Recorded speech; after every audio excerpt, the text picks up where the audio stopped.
Welcome to the Clackamas County Planning Commission, September 11th, 2023. Darcy, could you call to order? Commissioner Stevens? Here. Commissioner Lopes? Here. Commissioner Moss? Commissioner Moss indicated that he might be a little late. Commissioner Murphy? Present. Commissioner Pack? Here. Commissioner Middaugh? Here. Commissioner Peterson? Present. And Commissioner Wilson? Present. Darcy, do we have anyone in the audience for public comment? We have 9 attendees. I don't know if they're here for the hearing or if they would like to make public comment outside of what's on the agenda. Okay, this is an opportunity for attendees to provide comment on an issue of concern to the Planning Commission unless that item is on the agenda for public hearing. The public hearing on file ZDO 286 relates to the park master plans. We'll include an opportunity for public testimony, which will be announced later in the agenda. If there's anyone in attendance who would like to provide comment on something other than ZDO 283, please raise your hand with the raise your hand feature now.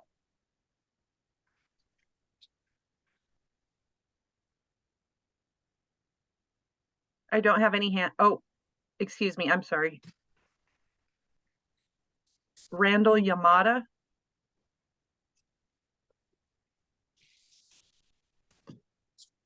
Can you hear me?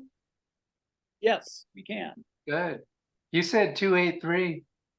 I think this is 286. Excuse me. Yep. Oh, is that it? Okay, thank you. I get my 280s confused. It's all right. I confuse easy. But Randall, this isn't comment on 286 yet. That'll be later. This is if you have comment on something other than 286. Well, that was a little confusing. What were you saying? I didn't understand that, because if we have a comment on something other than 286 will be later. Yes. And at this point, comments on other things are open. Yes, exactly. Okay. Okay. Thank you very much. I understand it. Okay. Yeah. Sorry for the confusion. No problem.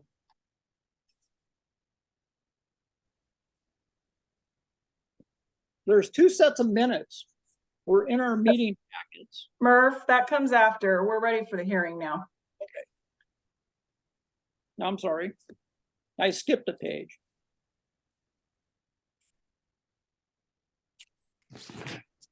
Made this easier for me to figure out, Jennifer, and it's now I have too much paper. Okay. The public hearing is now open for consideration of ZDO 286, the legislative proposal to amend the Clackamas County Comprehensive Plan and Zoning and Development Ordinance. Assisting us in the hearing today are several members of the county staff: Senior Planner Joy Fields, Long Range Planner Manager Karen Burig, Planning Director Jennifer Hughes, and Administrative Specialist Darcy Renhardt. The public hearing is being conducted virtually using the Zoom platform. Panelists for today's hearing, which include members of the Planning Commission and county staff, have both audio and video capability. If a panelist is participating with audio but not video, members of the audience will not see that panelist's name on their screen, but will be able to hear them when they speak.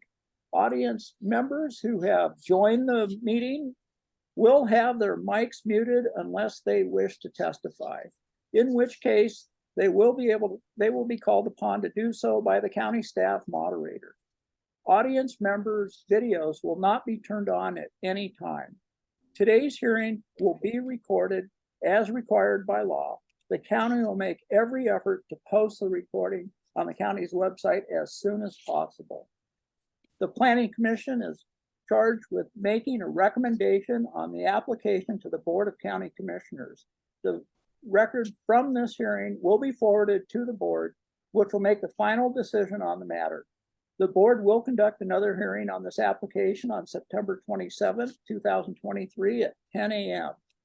That hearing will be de novo, meaning that the hearing will be started anew and additional testimony may be offered.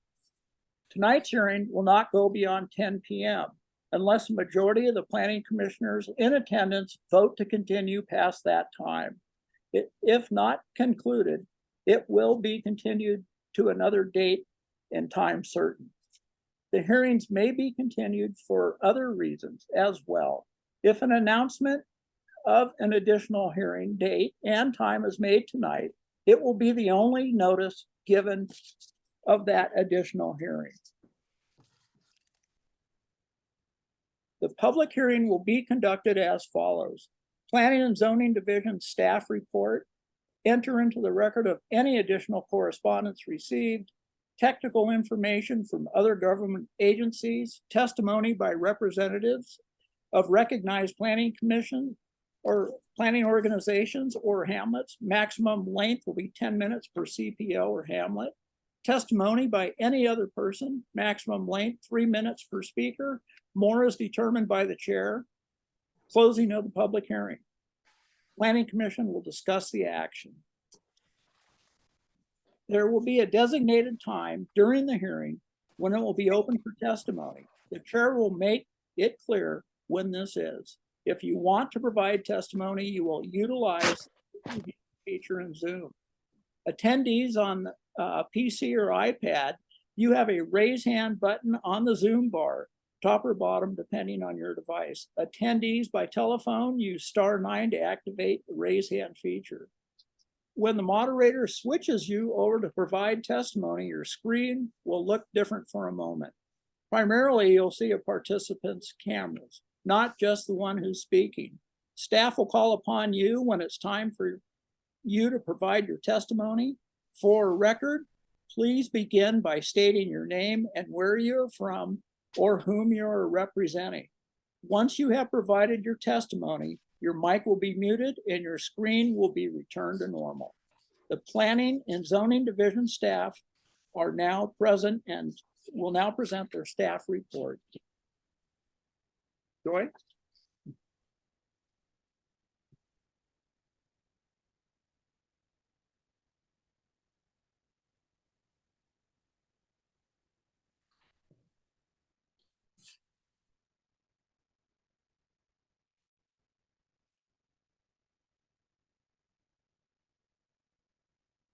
Thank you.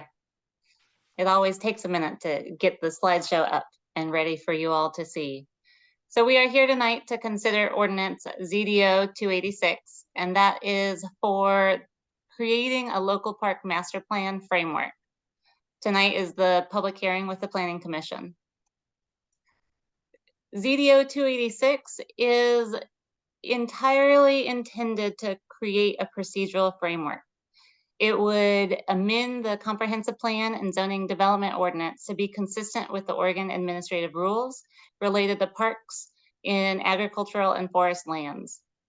And it would explicitly provide a pathway for considering the adoption of local park master plans.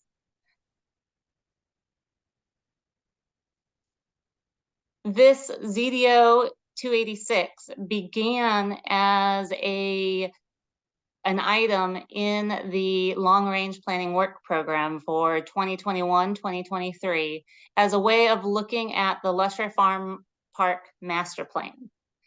The Lusher Farm area is a city park that is partially within city limits and partially within the exclusive farm use zoning district of unincorporated Clackamas County. The reason that this project has changed to be a procedural framework for the county to consider the adoption of local park master plans is because county staff and city staff, Lake Oswego city staff, met with DLCD, and we found that our comprehensive plan did not contain a a clear pathway that would enable the county to consider a local park master plan. This is not the first time that we have come to the Planning Commission. We conducted work sessions with the Planning Commission and the Board of County Commissioners in June to provide an update on what staff research found, as well as to discuss the potential amendments and the potential direction that the amendments could go. Staff subsequently drafted the amendments that were sent out in the Planning Commission agenda packet for tonight's public hearing. We also sent out notice to interested parties, to CPOs, to newspapers, and to DLCD. We did receive testimony, written testimony prior to tonight's hearing. I want to make note that the agenda packet included the testimony received through the 30th of August. We have subsequently received additional testimony. So there are now 15 exhibits that are attached to this ZDO 286 file. And 3 of them have been received by email after the Planning Commission packet was sent out, and additional 2 were received by mail. And so there are additional exhibits that have been added to the file. Those additional testimony files were sent out to the Planning Commission today so that you all had an opportunity to review them before the beginning of today's hearing. But they are in your hands and in the file. So tonight we are here for the first public hearing for this zoning development ordinance amendment. And as Chair Murph mentioned, the Board of County Commissioners will be holding their public hearing September 27th at 10 a.m. So we are here because the Oregon Administrative Rules allows local governments to adopt local park master plans into their comprehensive plans without an exception to a statewide goal 3 or an exception to statewide goal 4. Statewide goal 3 and 4 are related to agricultural and forest lands. And the reason for the this provision is that if we receive a local park master plan, the findings that are made associated with the local park master plan have to be that it's consistent with all statewide goals. So in the future, if the county receives a local park master plan, it will be reviewed in comparison with the statewide goals to make sure that it's consistent. It also has to be prepared in a way that provides an opportunity for public comment and engagement. Additionally, staff with the county will have to find that the local park master plan will not cause a significant change to farm and forest practices of the area surrounding the proposed location of the local park, and that the cost of farm and forest practices will not increase from the adoption of the local park master plan and the uses proposed in that plan. If a local park master plan is adopted into the comprehensive plan of Clackamas County, then it opens up a list of things that could be considered for that local park, including campground areas, day use areas, recreational trails, boating and fishing facilities, amenities, support facilities, park maintenance facilities. Again, all of these would be reviewed to make sure that it did not cause a change to farm and forest practices or increase significantly the cost of farm and forest practices, and would be reviewed for each local park master plan submitted to Clackamas County for consideration. To be in line with the Oregon administrative rules, we have to create a framework within our comprehensive plan and zoning development ordinance to explicitly allow a local park master plan to be considered for adoption. As we reviewed Chapter 9 of the comprehensive plan, the existing Chapter 9, there were a few minor housekeeping amendments that were made. There were some greatly outdated references that were removed.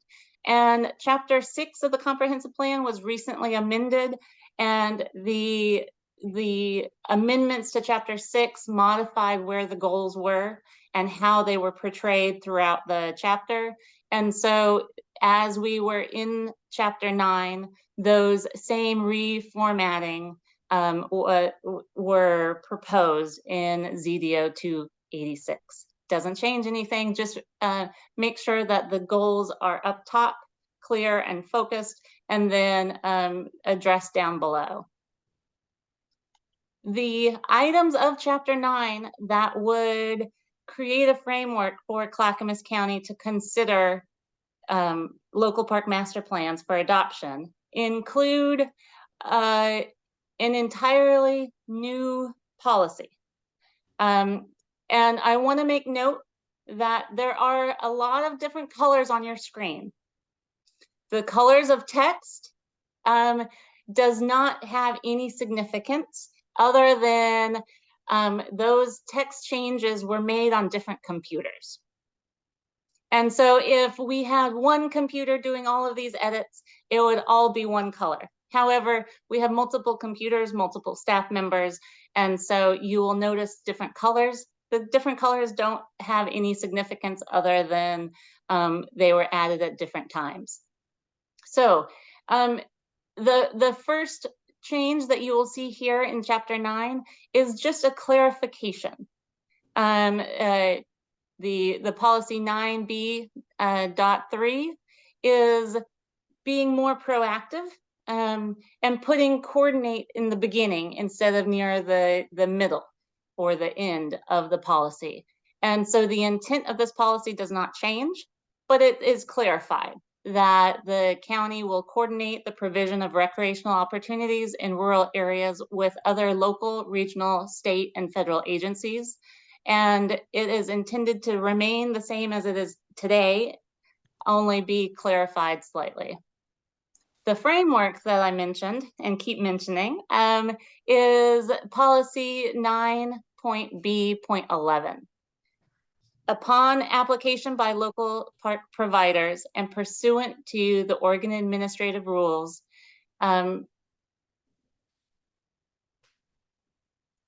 we would consider amendments to the comprehensive plan to adopt local park master plans for public parks proposed on lands designated agricultural or forest, or agriculture or forest. And we would recognize the approval of a local park master plan by adopting the plan into comprehensive plan appendix A and apply a special use overlay district to land for which the local park master plan is adopted. This doesn't change the underlying zoning district, but it would apply a special use overlay district on top of that underlying zoning district.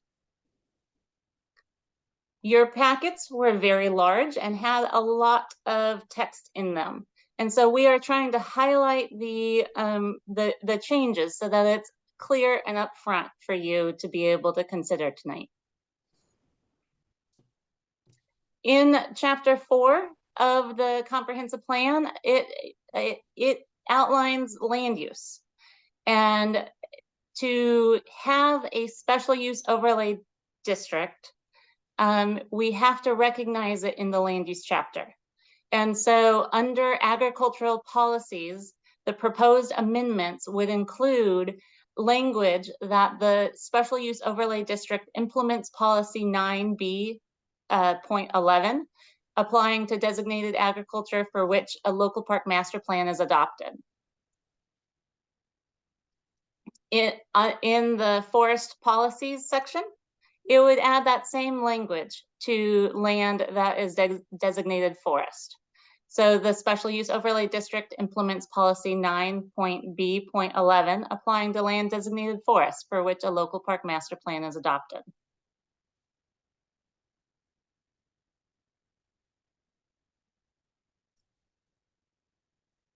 In the zoning development ordinance, staff are proposing to create a whole new section. And that would be the special use overlay zone. The Oregon administrative rules explicitly say that this is not required, but is recommended. And following that recommendation in the Oregon administrative rules, staff crafted new language. So that last page of Appendix A in the Planning Commission packet is entirely new language. I draw your attention to that because it is not underlined. When it was converted from a Word document to a PDF, the underline that signified new language was removed. So please note that that entire last page of Appendix A is proposed new language. And just because it's not purple or blue or red doesn't have any bearing. It is entirely new.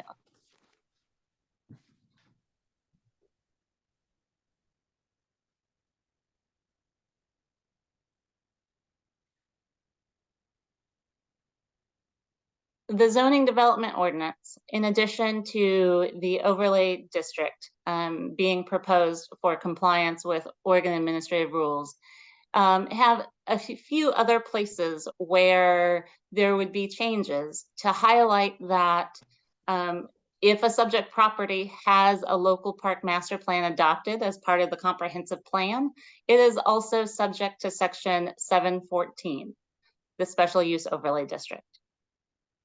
And so I'm highlighting the two areas that have been modified to address this in the section of the code related to EFU, which is subject to section 401, and then also 406 and 407. 406 is the timber zoning district, and section 407 is the agricultural and forest zoning district. And in the timber zone and the ag forest zone, there was already a section for parks, public and quasi-public uses, as well as in the EFU zone, but it did not explicitly say that the uses identified in the Oregon administrative rules would apply to public parks in the forest lands. And so that was added so that it was clear that the Oregon administrative rules outline the uses that are allowed in forest lands. And then if the subject property has a local park master plan adopted as part of the comprehensive plan, the park is also subject to section 714, which is the special use overlay district. Before I go into the recommendations, do you want me to bring up the text from 714, or have you all had an opportunity to review that? Commissioners? I've reviewed it and I don't have any questions. Okay. Anyone else? I think we're okay, Joy. Okay. So you have a couple of options as the Planning Commission. After your deliberation, you can recommend that the Board of County Commissioners approve the proposed amendments to the comprehensive plan and the zoning development ordinance. Or you can recommend that the Board of County Commissioners not approve the proposed amendments. Staff would recommend that you recommend to the Board of County Commissioners the approval of the draft amendments so that we can move forward with creating the framework for considering local park master plans within the context of the Oregon administrative rules.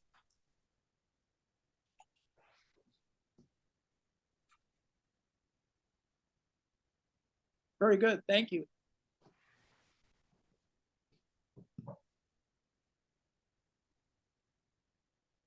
Tom Peterson. Yes, I have a couple of questions so I can try to understand this. I noticed back in chapter 9, there was reference made, chapter 9.8.7, and it made a change that recognized the North Clackamas Parks and Recreation District as a provider, and it deleted some other language. And I was kind of didn't quite understand why that needed to be said and what was behind that. And then along the same lines, it's like, well, how many other parks districts do we have where their master plans are in zoning districts, or they're not in municipalities or within it, the county's jurisdiction, like this case? And if so, why wouldn't they be mentioned also? This was somewhat confusing to me. I didn't quite understand the logic behind it. So Tom, chapter 9 has a whole section related to parks that was actually adopted prior to the creation of the North Clackamas Parks and Rec District. And a lot of the language within the chapter identifies priorities for creation of parks in the urban area, in the northwestern part of Clackamas County. That urban area in northwestern part of Clackamas County is now within the North Clackamas Parks and Rec District. And so because this section of the comprehensive plan was created prior to the development of the North Clackamas Parks and Rec District, it said that they should consider the creation of a parks district, but we now have one. And so that is why it was specifically addressed here to highlight the fact that we have a parks district. Well, I guess what got my attention is I helped create that district in 1990. So it's kind of surprising that it's taken this long to recognize that the plan had a miss there, essentially. Is that what you're telling me? Okay, all right. Yeah, I mean, if I could just sort of echo what Joy's saying, the comp plan in many respects is very out of date. Not the whole comp plan. I mean, certain chapters have been updated, transportation, housing, but some of them are extremely old. And because we didn't have the capacity and it wasn't on our work program to do a deep dive on this parks chapter to really comprehensively look at everything, we just couldn't do it. But we just couldn't let that pass. The fact that there was this policy saying that we should consider the adoption of a parks district that's been around for 30 years. So it's just a housekeeping fix to recognize reality and is really unrelated to this parks master plan issue. Okay. Well, obviously it got my attention because I had something to do with that district. Thank you. Will anyone I don't think as an applicant, but will anyone be speaking tonight from the city of Lake Oswego, or can we ask questions that we have on that?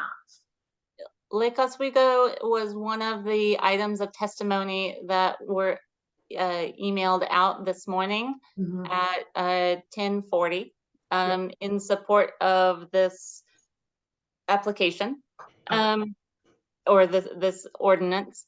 That we might have people in the audience from Lake Oswego. We do, Joy. There's somebody here from the parks, Perfect. from Lake Oswego's parks department that could potentially speak. Well, When they aren't here, they're not an applicant because this is but they're here. So I think it's possibly the case that they could respond. Okay. So I'll go ahead and ask questions, and if you can answer, great. If you can't, then maybe somebody else could. I guess one of the confusions was I understood that, kind of going through this process because Metro didn't want to allow Lake Oswego to annex this into the city. However, it doesn't appear, even though Metro was notified, that they're opposing this. And so I found that sort of curious. Do you have any comment to that? This framework started because of Lake Oswego local park master plan that they adopted in 2013. However, it's not entirely just for Lake Oswego. There are other local jurisdictions, like Commissioner Peterson mentioned, that have parks in our jurisdiction or want to develop parks in our jurisdiction. And so while it started for Lake Oswego to consider the Lusher area master plan, it is a countywide ordinance. And so it would apply to the entire unincorporated Clackamas County. Okay. Tammy, I could speculate a little for you. I have a little bit of background. That would be helpful. Thanks. So I don't actually know, and maybe Lake Oswego staff would be able to, I keep reading that Metro denied this urban growth boundary expansion. I guess I'm not sure if it technically got that far.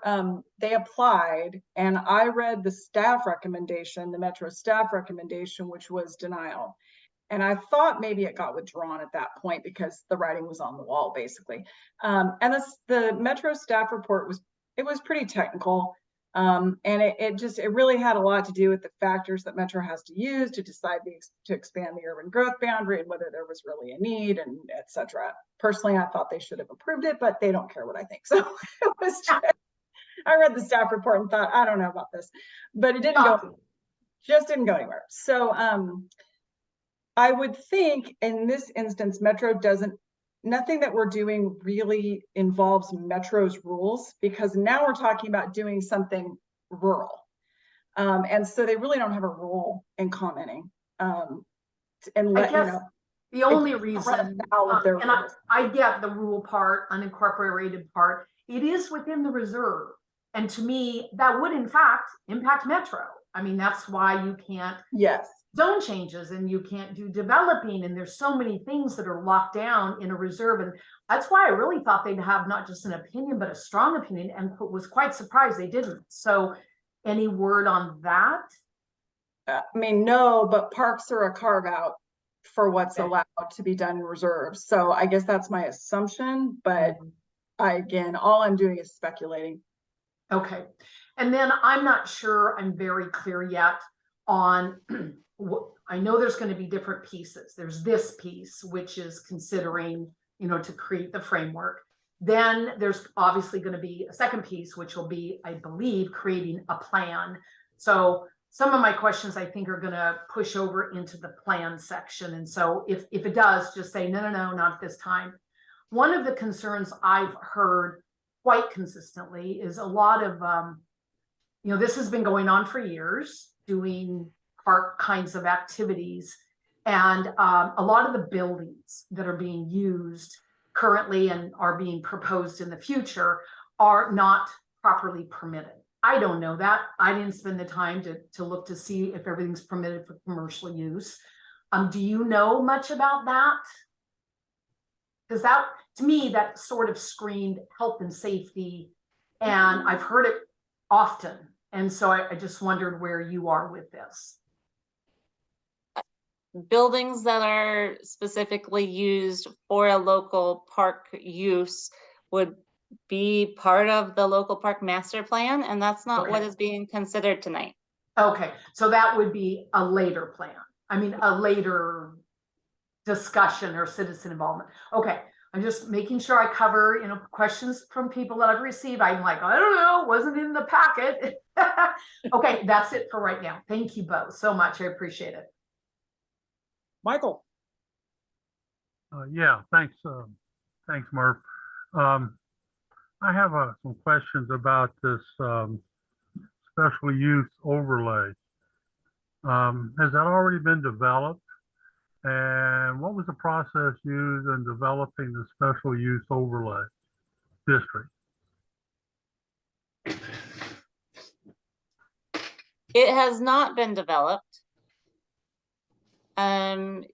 It is being considered here as part of the potential framework. Would you like me to share my screen so that we can look at it? Yeah, I would like that, if possible. If you don't have it already developed, why are you including it in this amendment? Well, anytime we create new text for the zoning development ordinance, we have to hold a public hearing for people to consider it. And so tonight is that public hearing so that we can consider the special use overlay district. And the purpose of this would be to implement the policies of the comprehensive plan for adopted local park master plans in the ag forest, exclusive farm use, and timber zoning districts. Okay, so this overlay, this district overlay is going to restrict in some way where these parks can be implemented? This overlay would only apply to areas where the county has adopted a local park master plan. So this overlay is not put on there until a local park master plan is adopted. And I assume you get public input into where this district is going to be formed and the boundaries of it? So anytime a local park master plan is submitted for consideration into our comprehensive plan, we would get public input. Yes. If I could jump in, Michael, I think Okay. what this is it's just a way to define if in fact they adopt a master plan and create a park in one of these areas, that now specific park will be now considered a special district. Is that correct? So it's just a way to define that it's an Enforce and act. exception to the norm, and so because you're going to allow it, I'm going to call it a special district. They don't exist today. It's just a mechanism for the future, essentially. Is that fair? That is a good description. Yes. Thank you. They don't exist today. And it's similar to the historic overlay zone that historic landmarks have. It doesn't change the underlying zoning district, but when a property has a historic landmark located on the property that has historic significance, then the property gets a overlay zone that has special requirements. This overlay district really sends you to the Oregon administrative rules, so you can see the definitions that apply to the local park, so that you can see what staff would be considering as we look at the local park uses. Joy, I have a few questions for you. Then I'll let Commissioner Stevens have the floor. Okay. One, how many applications are asking for this right now? Or how many, is there any other parks wanting to do this, so to speak, in Clackamas County? Potentially, yes. There is. Potentially, yes. Potential, okay. So this won't just be exclusive right now, the work that we're doing for this particular park.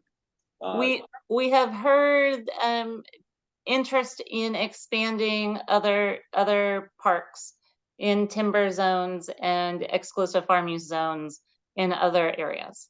Yes. So will this be exclusive to local government only, or will this allow private parks also, so to speak? Private parks are already allowed. Okay. But you don't have a master plan adopted when you have a private park. And public parks are already allowed. But this local park master plan adoption is the piece that is not explicitly enabled in our comp plan. And so it's the consideration of a local park master plan for adoption into our comprehensive plan that is the new piece that we're considering tonight. So if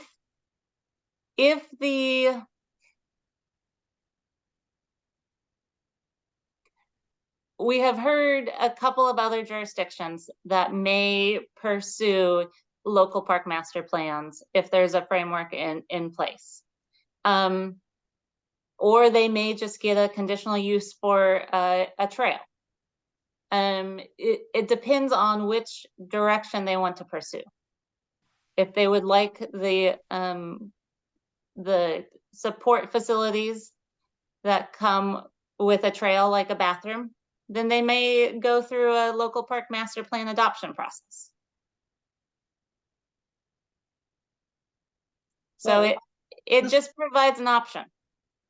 This would not necessarily benefit private properties. That if your farm's not producing, well, maybe we can form a park and have campgrounds and do whatever we want. No, campgrounds in the natural resource zoning districts such as ag forest and timber and EFU would still have to go through the conditional use process. They wouldn't be able to adopt a local park master plan because they're not a public park. This is for public parks that are provided by local government agencies, regional government agencies, state or federal agencies. Federal, maybe not so much, but.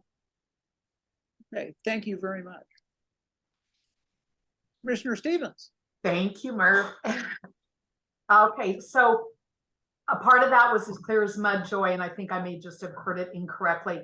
You said under currently, there are private parks, there are public parks. This is another option. Tell me the difference between what they can do in public versus this. How is this different? I'm just not getting that piece. Sorry. I'm going to bring up the PowerPoint one more time to a slide. Okay. Because it is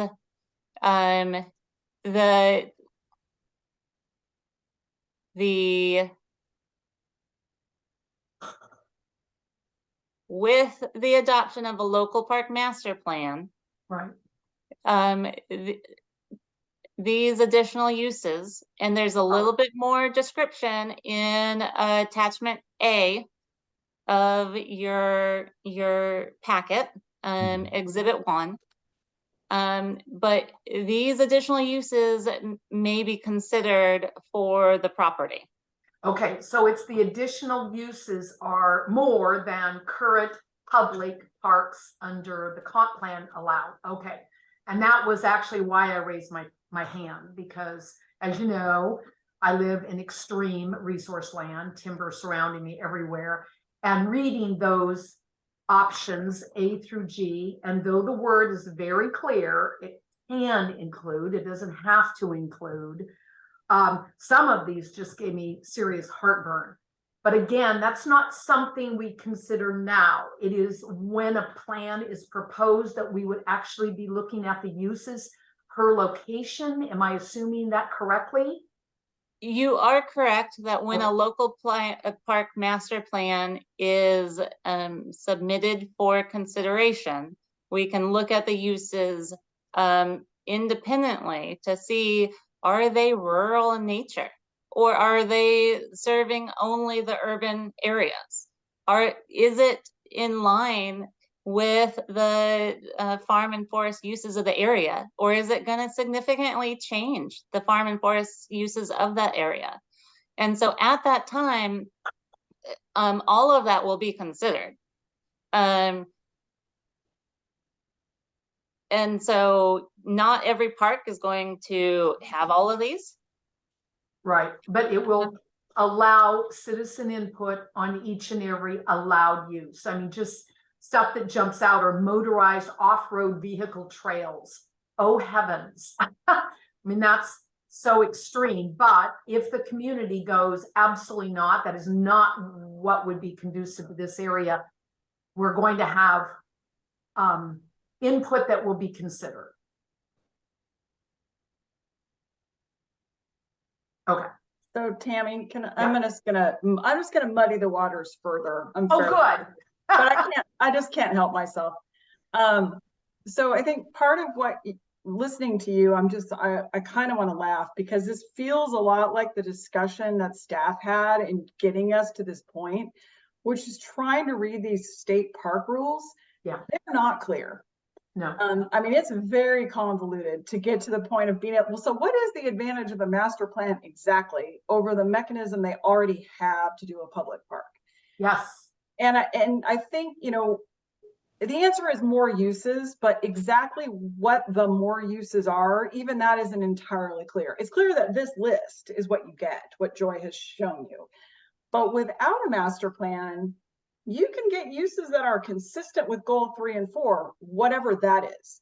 And I used to think I knew the answer to that. And after all of our research, we concluded it's really not clear.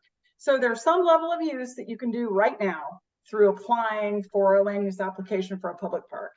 And this is going to get you more, but we don't know exactly, or theoretically more, but we don't know exactly how much more because we're not entirely sure what the limits are of what you can get without a master plan. There's some case law, there's some guidance, but it's not great. Private parks are more restricted, generally speaking, more restricted than public parks. And this master plan does, as Joy said, does not apply to private parks. I guess the other thing, you know, the answer to your question is we're not considering a specific master plan tonight. So we're not considering the specific uses being asked for and the impacts. Yes, there would be public input on a master plan adoption. It will come to the Planning Commission and the board. It's a comp plan amendment. It's the highest level of review of anything we do in land use. So yes, there will be public outreach. The other engagement and opportunity to participate. The other point though, what you said is, are we deciding about these uses tonight? Yes and no. You're not deciding about them on any specific site. You are deciding whether to explicitly provide a pathway for these uses through this master plan framework. We are not required to do this. This is an optional thing. These are what are called a sub 2 use in the state law, meaning that the county has the option. So you can choose to do this. You can recommend to the board that they not do this. You could recommend that the board do this, but only allow 4 of these 8 uses. We are allowed to be more restrictive than state law because this is a sub 2 use in an EFU district. But not now at the planning level. Well, now, I mean, you could say, you know, I'm not advocating that. We stick by our recommendation, but I want you to understand what your options are. You could choose as a planning commission to say, we like parks master plans, but we only want uses A through E.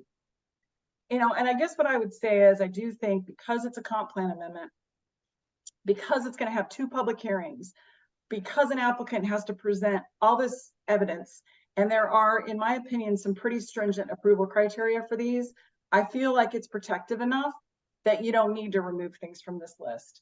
But I don't want you to think you can't. So yes, you could recommend to the board a reduced list of uses. Okay. I mean, and to me, I don't think they're going to have speedboats at Lusher, but they might on some public land on the Willamette River. So some of it is a tremendous amount of common sense, but other parts of it, I can't begin to imagine that even being in line with EFU or timber zone. It's not a good idea. Sorry, that's my dog. Anyway, Jennifer, that helps a ton. Thank you.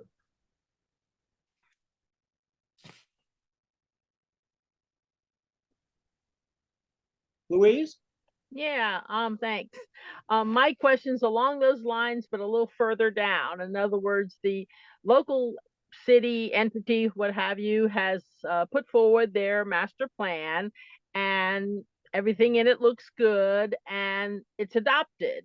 But then as they're proceeding, they start slowly perhaps slipping out of what they said they would do. In other words, they're pushing the boundaries and maybe they didn't mention anything about it in their submission, which got approved, but now they're having concerts on their parkland, and the concerts go late, or they're having some other kind of activity that creates noise for neighbors. Or whatever, like maybe suddenly, they are allowing ATV usage. And my question is, what will be the mechanism to enforce and bring them back to what they said they would do? Is it just the people get upset and have to complain, and that can take a long time through the whole process?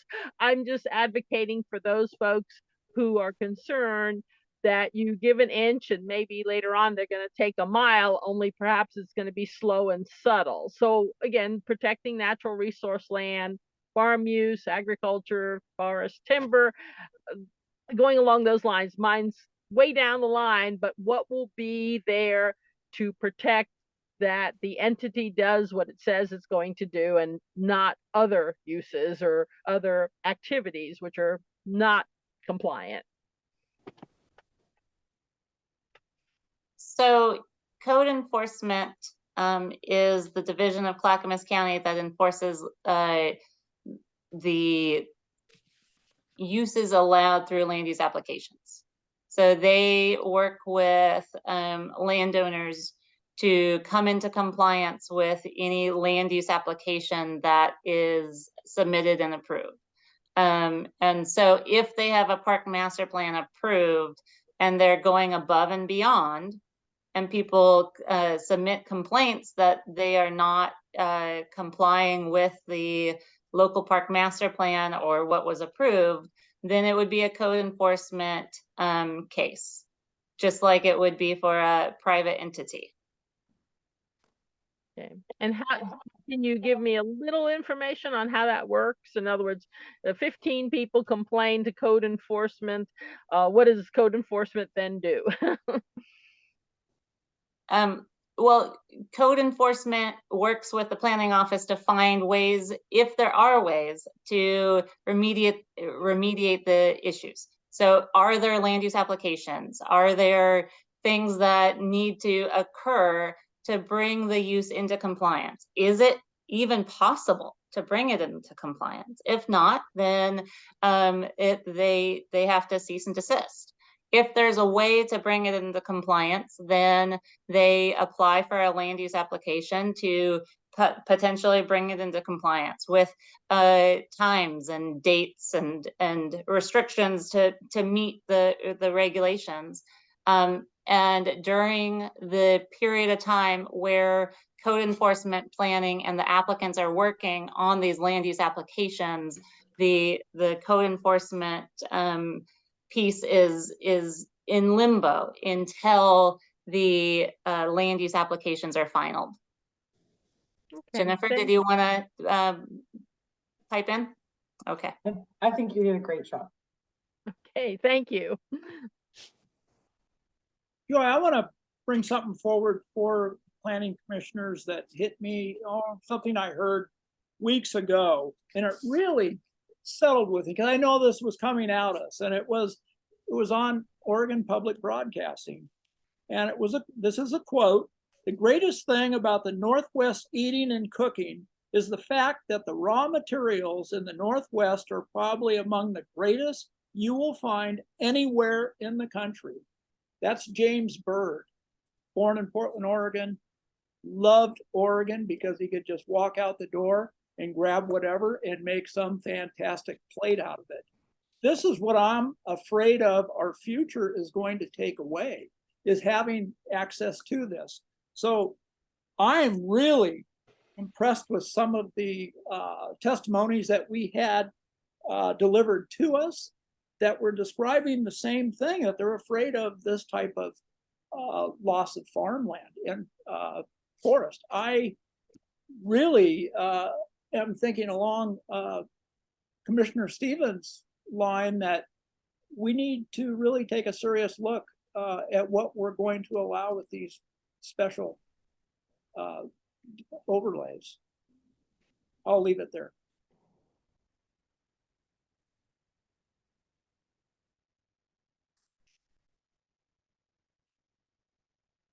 On mute, sorry. In or the staff report, under transportation, the report basically ended with staff finds that these changes would have no significant impact on the analysis of transportation system. So right now, I guess not, because there isn't any master plan, but certainly through the master plan process, transportation will be considered, because you have, you know, a big farm area, and now you've got hundreds of people coming there every day to, you know, do a garden or a class.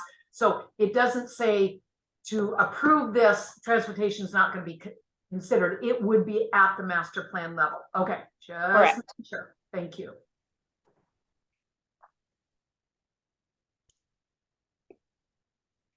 I've got a couple questions if this is an appropriate time. Go ahead, Don. So if I understand things, the need to be explicit came out of the meetings with the state and goals 3 and 4 to make sure that the comprehensive plan very explicitly stayed within the framework of those goals. Is that fair to say? Yes. And so if is it not the case that, like, I mean, it seems like Oregon law allows this already. In other words, if we wanted to do a local park or a state park, so there's a framework for doing that. And in this particular, I mean, I realize the language is a little strange, but like in ORS 195 and so on, it seems like there's some kind of language to steer us that direction. In this particular case, if we allow these special districts, and like in this case, Lake Oswego is partly jurisdictionally over this particular case. And let's say they, in their master plan, wanted camping, but we didn't. Let's say there's a particular use in this case, because there's 2 jurisdictions. Where's the jurisdictional line get drawn there as far as enforcement? Back to what they were talking about earlier, if there was a use that the public did not agree with, but nevertheless, the master plan allowed it. In this case, if the city said yes and the county said no, what would be the outcome? The Lusher Farm Area Master Plan does include areas that are inside the jurisdiction of Lake Oswego. And so the jurisdictional boundary is the city limits. And Okay, so we have no control about what happens inside the city limits. Okay, so it's only going to be that part of the unincorporated county. Got it. And then, so the criteria for measuring and the effect on an adjacent parcel, where does that criteria come from, and how do we determine, like, if we do this, is it public input? Is it that's complicated? There has been case law that has established that it is both the acute and the total impact to farmland. And so we have to consider it all. The impact to the farm and forest practices of the area, a lot of times it is, as staff, I like to hear from the local community and what is their concern about the proposed use and how it would change their farm and forest practices. Because they know the local water availability. They know items like trash and noise and how it ricochets through the holler, or that's what we would call it in North Carolina. Sorry. They know the local items more than I do. However, it is, if the applicant provides evidence that the noise is going to stay on the subject property or be the same as the ambient noise, then they can provide us with a noise study or a lighting study. And so a lot of times there are fears that the impact is going to be bigger. And with evidence, we can say, okay, it might have a small impact, but it's not going to be a significant change to the cost or practices of the area. However, the local community input is essential to make sure that we consider all the potential impacts. But the critical point, and just so I'm clear on this, is that case by case, if we were to do this, case by case, the county, through the planning commission as well as the board of commissioners, would have Yes. the ability to individually review those issues. Yes. Good. There you go. That's good. Okay. Thank you. Joy, on top of what Tom says, it almost sounds like an environmental impact statement would be required with this. But how would you know what your water usage is going to do to your neighboring farmers, or your noise, or your parking, or your traffic? It's basically, you're describing an environmental impact statement. And that's what we see as staff when people want to have a conditional use in the farmland, is they have to provide a lot of information to prove that it's not going to cause a significant change to farm and forest practices. Thank you. Anyone else? Yes, Murph. This is just about, we're talking about just establishing a framework. We're not talking about okaying a farm use of Lutcher Farm or whatever, are we? We're just talking Correct. about establishing a framework. It's just the framework. Yes. And the framework we'll have a chance to edit the framework, perhaps at another time, or will that be tonight? No. Will there be a final draft that will come to the planning commission? If you want to edit the A through G, tonight is your opportunity to do that. Okay, I have my list. Great, thank you. Any other commissioners?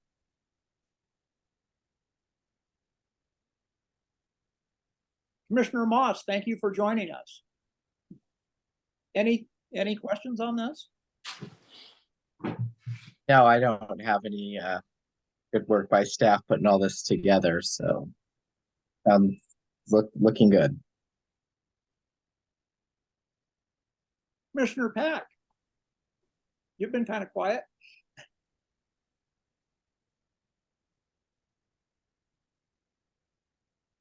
Can't hear you. Yeah, no audio, Carrie. Oh, there you are. Carrie, we can't hear you. Yeah, you're going in and out. Oh. Well, Carrie's coming on. Part of what I worry about, and I guess the proof's going to be in the pudding. That's a Beaver Creek saying, Joy. But I know we did this kind of thing as events came through, because events, I mean, there were playing fields, I mean, not just events, but playing fields as well, but events with light and noise and traffic and conditions of roads. And I'm a tiny bit afraid, but I want to make sure, as you said, Joy, this is of the utmost importance. This is a really high level of master plans are going to come in, reports and studies are going to have to be conducted, that citizen input, especially local citizen input, is seriously considered, because, we're having some very challenging effects of event centers, and there's not a lot we can do about it now. I'm very sad that they were ever approved, and it's impacted our area. So, anyway, I'm thankful that it'll be strongly watched. Can you hear me better? Yes. So, couple of questions. One, Joy, you mentioned that there are other cities that are poised. I don't think that was the word you used. I'll use that word, to potentially take advantage of this particular change in the ZDO. Do you know what areas in Clackamas County, what additional cities are anticipating utilizing this particular change?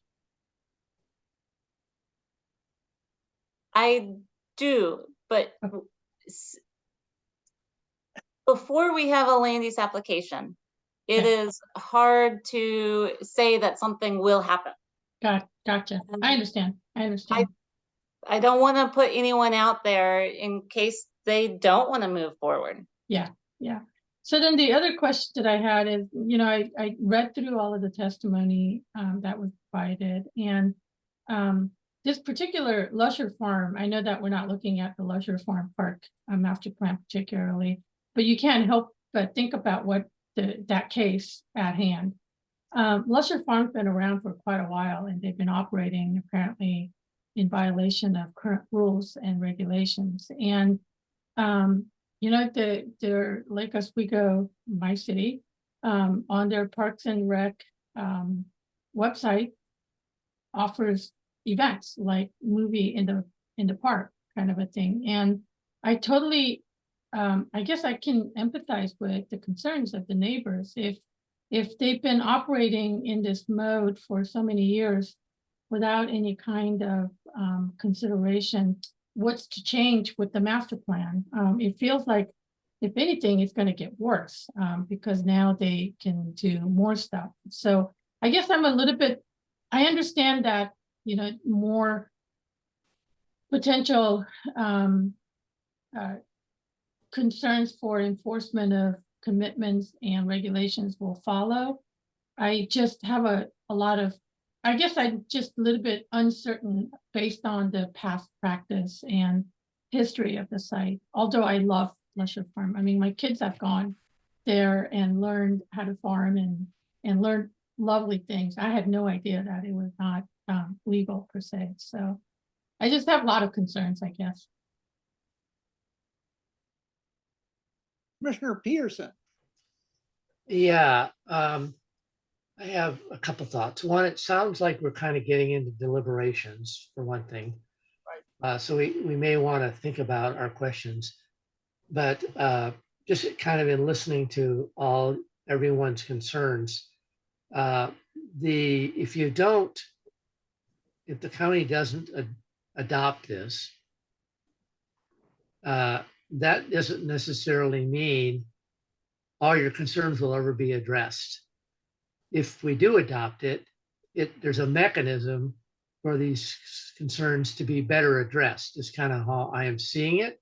So yeah, I agree. All the concerns we have are legitimate issues and have, there have been violations and so forth. But the issue at hand tonight is, do we want to adopt a mechanism that allows the county to have more input and say, and us included, as these come about, or we just leave it as is and it's kind of, they get away with doing whatever they please anyway. So that's kind of how I'm seeing it, but I'm talking more deliberations here. We probably ought to get to the public testimony. Very well put, Tom. Thank you. Anyone else?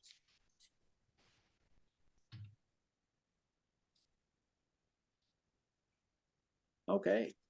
We discussed correspondence. We have received correspondence on this matter. Other than any of the items that are in the meeting packet, do we have anything else, Joy? Just that only what you described? Only those additional testimony items that were emailed out to you earlier today. Okay, thank you. Are there any other government agencies here to provide technical information related to this proposal? Please use the raise hand feature if you are in the audience and wish to testify on behalf of the government agency. Darcy, is there anyone in the audience who has their hand raised?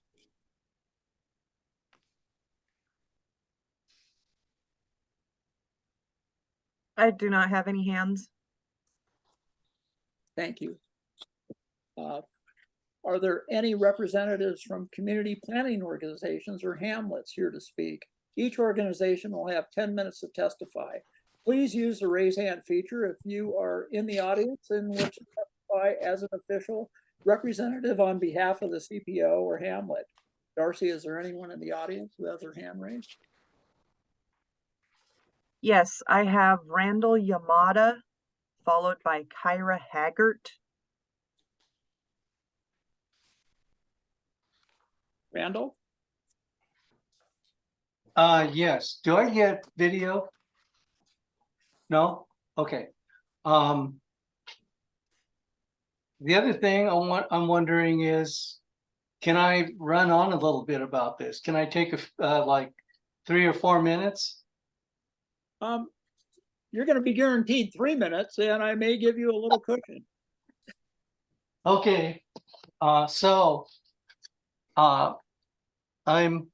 My name's Randall Yamada. I'm from the Stafford Tualatin Valley Planning Organization, CPO Chair.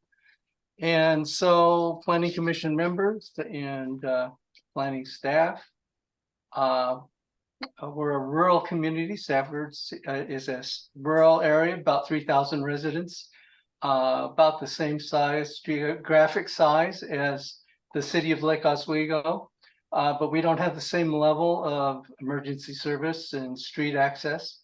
And these comments are an example case that could apply anywhere in the country, but in our area, we have about 100-acre EFU to park. We would have about 100-acre EFU to park change within an area of 800 acres of EFU lands, about 800. And just so the folks out there who are probably listening, not the Planning Commission or not the planners, EFU stands for exclusive farm use zones. And that means to preserve lands for agriculture. The red line on the map, if you're looking at the map, is the urban growth boundary. And it's the division between urban and rural. And moving this boundary has been denied by Metro in the courts multiple times. Maybe not in a direct way as the planning director states, but in an effective way. The Stafford is now designated as an urban reserve, which restricts changes to zoning ordinances and zones. The zoning ordinance and comprehensive plan, Parks Master Plan modification, only refers applicants to 2 of the state parks planning 660 sections. Actually, in your discussion tonight, it spread it out a little bit more, but it didn't actually extend it to the document that outlines restrictions.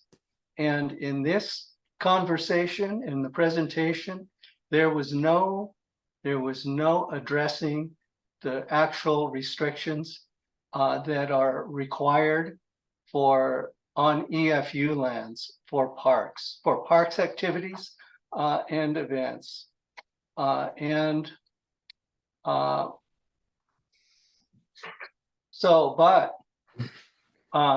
Parks Rural Statutes and Comp Plan are a network of many documents that form regulations to use and activities allowed in the EFU zones along with restrictions for those uses and activities. This is in order to maintain compatibility with other adjacent EFU lands in rural areas. With no mention or discussion of the web of documents that define how activities are controlled for the rural environment, a city parks master plan proposal could assume inclusion of urban activities far beyond the EFU limitations, resulting in problems with traffic congestion, agricultural building limitations, building occupancy limitations, fire life safety, water supply, and emergency vehicle access. The county planning department could approve such an application as we have seen before on Borland Road with approval of huge athletic complexes and field houses. Due to the lack of knowledge or understanding under this proposed ordinance, there could be code violations that would require enforcement. Since code enforcement remains understaffed, the violations could go on definitely, as they have for the last 2 decades at Lusher. We need an EFU parks ordinance that will clearly define the terms, uses, allowances, and restrictions on parks, events, and activities within the EFU zone. That is why we cannot support this new EFU zone change.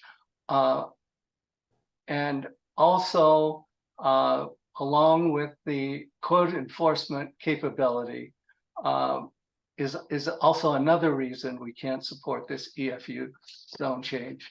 So thank you very much.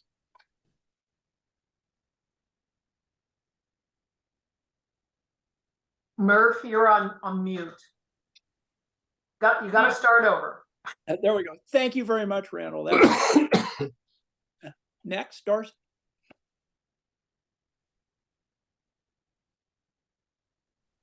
I have Kyra Haggart.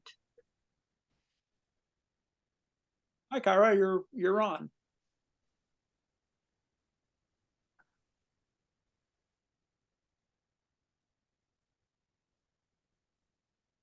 We can't hear you.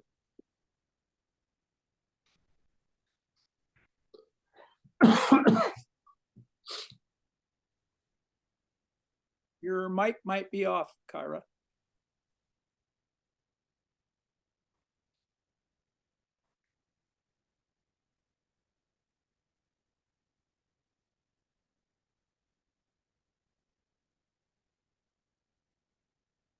Can we come back to Kyra, Darcy?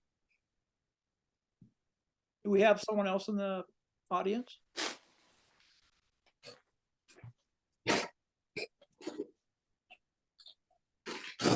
Are we on just CPO and Hamlets right now?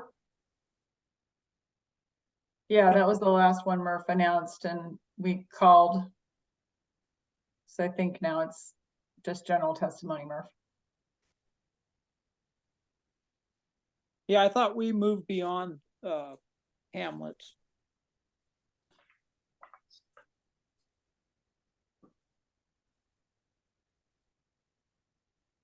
Are there any representative? Well, let's see, let's go on.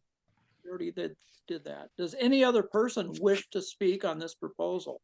Each person will have 3 minutes to testify.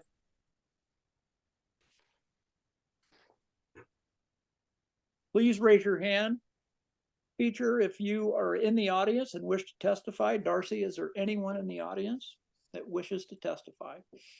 Yes, I have Gail Wallmark, followed by Rick Cook. Thank you.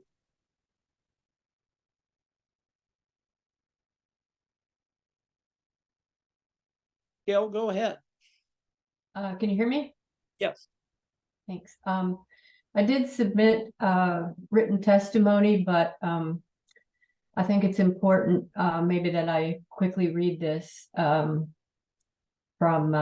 anyway, my name is Gail Wallmark. I'm a resident of Lake Oswego and a director of Friends of Lusher Farm, acronym FULF. We're a 501c3 nonprofit and a recognized City of Lake Oswego Friends group. And our mission is informed by the Lusher Area Master Plan that was adopted by Lake Oswego in 2013. I'm submitted testimony on behalf of all my FULF colleagues in support of ZD 286, which proposes a path by which the county could consider adoption of local park master plans. We're very grateful for the joint efforts between Clackamas County planning staff and Lake Oswego Parks and Rec that brought your consideration to this point. And we are hopeful that should ZD 286 be approved eventually this month, Lake Oswego's subsequent application requesting approval of the 2013 master plan may finally allow some of LAMP's key recommendations to be implemented. The Lusher area considered in the 2013 document comprises 8 properties acquired separately by Lake Oswego between 1991 and 2005 with Parks Bonds funds. 4 of the properties are not relevant to these proceedings. 3 are within Lake Oswego city limits, zone PNA, and a 4th is outside of city limits, but is zoned RRFFS. The remaining properties, the namesake Lusher property, along with the Fur Lane, Crowell, Brock properties, and half of the Farr property, comprise just over 100 acres in unincorporated Clackamas County, stretching east along Rosemont Road from the Stafford-Rosemont roundabout. And importantly, all these are zoned EFU. The first of these to be acquired was the 40-acre Lusher Farm, a pioneering dairy operation from 1944 to 1969, and since 1995, a designated Clackamas County Historic Landmark. In the years since, the farm has become the quietly beating heart of the Lusher area, home to a 12-acre community-supported agriculture program, some 160 community gardens, 35 adopt-a-plot gardens, a pollinator garden, a children's teaching area garden, and the renowned Rogerson Clematis collection, all of them 100% organic. The remaining three properties present beautiful rolling agricultural landscapes, precious open space, tree groves, streams, and wetlands. As FOLF members, and like many Lake Oswegans, we treasure this magical place and take our stewardship of it very seriously. We believe there's room for thoughtful, selective expansion of similar agricultural uses, while also maintaining the area's rural character, protecting its open space, and preserving its historical significance. Thank you.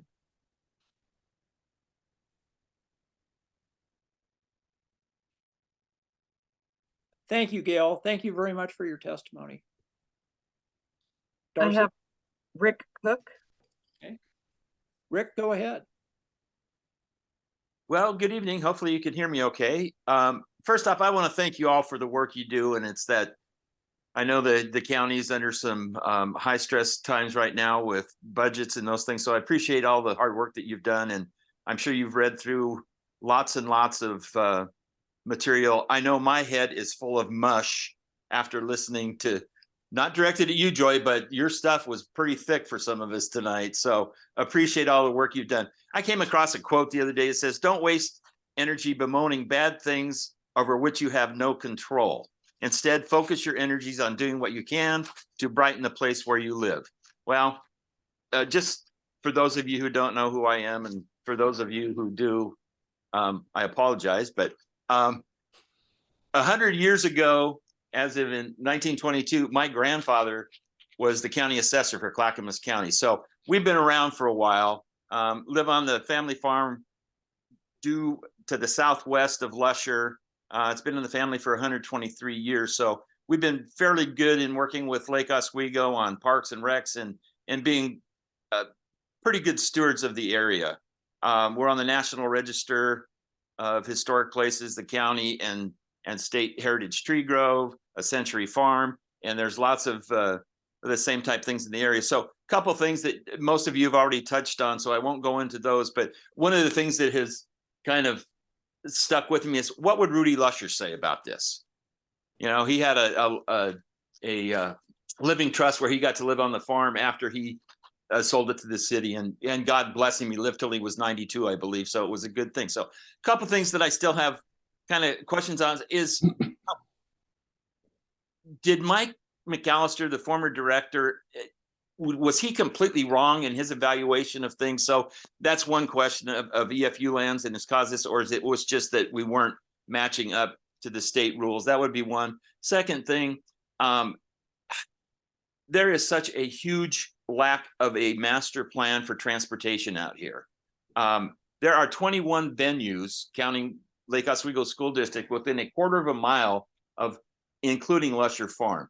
There is going to be, just with what Lake Oswego Parks and Rec is finishing off between the golf course, the rec center, the aquatic center, the driving range, and the Recife Park right across from Lusher Farm.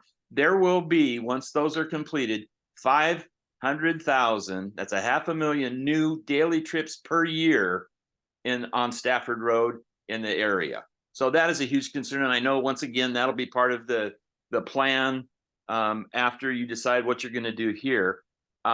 So that's a huge issue for us out here.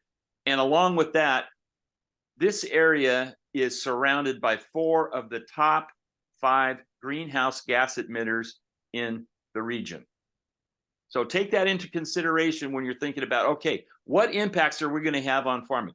COVID was an eye-opener. The fact that with the Fiala farms and the agriculture in this area, it was great to know that we had a safe, secure food source for the region. And that was something that I hope you take into consideration also. Wondering if the state master plan could come back and trump anything, objections of criteria, just in saying like, okay, we're going to allow A through G, and no, we're not going to allow a motocross thing. Well, then Lake Oswego all of a sudden decides that down the road, yeah, we really want to do that, and we're going to do it. And so those little things are scary to me. So really take a hard look at A through G. And I think if we can shrink that thing down, a lot of us locals will feel much better. So that's something that I hope you can get done tonight. I guess the last, probably the biggest 800-pound gorilla that just reared its ugly head at the end of last week was LCD, or the State Court of Appeals has basically remanded back the 5-party and 3-party IGAs. And what effect is that going to have on this situation, and how is that going to move forward? One thing that is concerning to me is the fact that the Lusher Farm piece is going to end up being a special district. And in the 5-party IGA, it said that Clackamas County is not going to allow any more special districts in this area. So those are some things where I just hope that we don't rush through this process and do those things that are going to come back and bite us, in the fanny. I'll stop rambling on. Once again, you've done great work in going through the piece of this, but those are concerns from a longtime family property owner. And I love what they're doing at Lusher Farm. I just wish they would do it legally. They are right now, there's currently 58 different programs, events, or classes that are going to go on there that are in their winter program. My suggestion would be, say, okay, stop adding these things until we have this thing solved. I know there's no code enforcement, and that's another piece I won't even touch on, because without open a can of worms that we all don't want to talk about, but that's another thing. So if they would just stop adding to this until this is solved, it would be greatly appreciated. We love the fact that it's not tract homes, that it's not a strip mall. It's not those things. So appreciate what you're doing. And just, we gave up 1/4 acre for the roundabout, and we do nothing to impact the area. We're going to have to wrap it up. Okay. And I'll leave it at that. Appreciate what you do. Thanks for listening to us. Thank you very much. I have a question for Mr. Cook. Go ahead. I read your letter with interest, and so my question to you, because this is unfortunately it's turning into a discussion about Lesher Farms, which we knew would happen, and so what I'm wrestling with is, if we don't do this, is that a good thing for Lesher Farms improvement and addresses your concerns? Or does this offer a better mechanism to make sure your concerns would be addressed? And that's kind of what I'm wrestling with this item. My gut tells me that it probably offers a better mechanism than what we currently have, which is all you have is code enforcement, which isn't doing its job. So I'm thinking it's weighing the pros and cons, it's a better option. I'm curious what your thoughts are. I agree wholeheartedly. I love what they're doing there. Just do it legally. And if this gives us the opportunity to do that, great. I'm concerned about the wide range of A through G it's going to open that big window, and we're not going to get the toothpaste back in the bottle or in the tube when it comes to that. So it's kind of the yin and yang, really good stuff, but a lot of scary stuff that we'll be supposedly taking control of during the planning session when the master plan comes up. Thank you, Thank you, Rick. Michael. Mr. Wilson.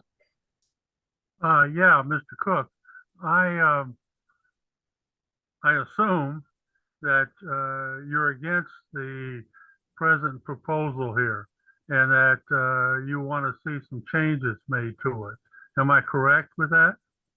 Yes, especially the A through G, and then with the piece with the 5-party and 3-party IGAs that has been, my guess is it's going to get remanded back to Metro and the county, and then we're going to start that whole process again. And I don't know if the piece of, and maybe Jennifer can touch on the allowing of a special district that can or can't happen. So it's going to be, I'm kind of guessing when I become man mulch, they'll still be talking about this thing. Okay, so from what I'm hearing is you want to see some changes made to this, but then you would be okay with it. Am I correct with that? As long as it's not all of A through G, and that actually there is a criteria and some matrix where we can enforce. After 25 years of looking the other way, there has never been a infraction that Lake Oswego has been had to answer to. Okay. And you think that by not having something more restrictive or some more code put into this amendment, that they will continue to do that? Well, perfect example is when the pickleball people decided they needed to find a new place to play. They said, well, let's put it at Lusher Farm. We'll move the dog park into the EFU land. Well, you can't do that, but we're going to move it. So it's always something new. And if it's, once again, protecting the EFU land from a longtime farming family is the most important thing to me. Well, Mr. Cook, I certainly appreciate your input. You wrote a good a piece of literature here for us to review, and I really thank you for that. Stop by anytime. We're going to harvest tomorrow. That's why I was a little late and not quite as succinct as I could, because we were dropping bins off in the. So as you drive by, beep your horn and wave at the harvest people tomorrow. We'll try to do that. Really appreciate everything you guys do. Thanks, Rick.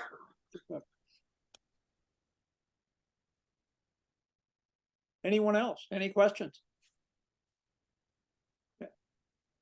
Would you like me to try and Yeah. let Kyra Haggart in? Yes, Kyra available. Ah, there she is. Go ahead, Kyra. Go ahead. Oh, we don't hear you.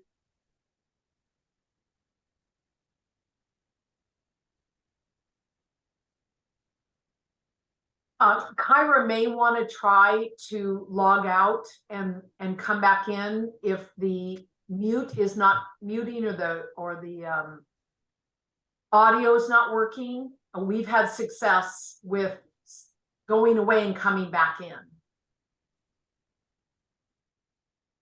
Did you hear that, Kyra? You might want to try that. Yeah, we're not hearing anything on this end.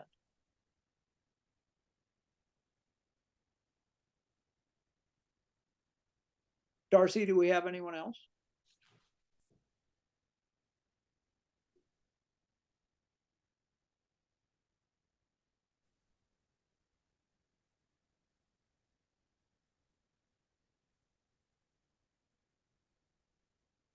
Murph, I have a question for Joy. Let's talk about the code enforcement. Is that over at Lake Oswego, is that the responsibility of the city, or does the county get involved with, they're talking about violations that are not getting enforced. Is that something the city needs to be doing, or is that an issue for the county? Michael, could we let Kyra talk? She's back up again, and then we'll deliberate and address that. Is that okay? Can you hear me? Yes. All right, excellent. Sorry about that. I'm not sure why I was having so many audio issues. Am I echoing for you guys? Yes. My goodness. One moment, please.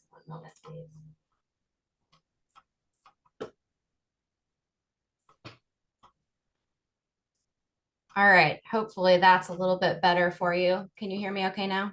Yes. Okay, sorry about that. I attempted to raise my hand during the city jurisdiction representative. My name's Kira Haggard. I'm with Lake Oswego Parks and Recreation.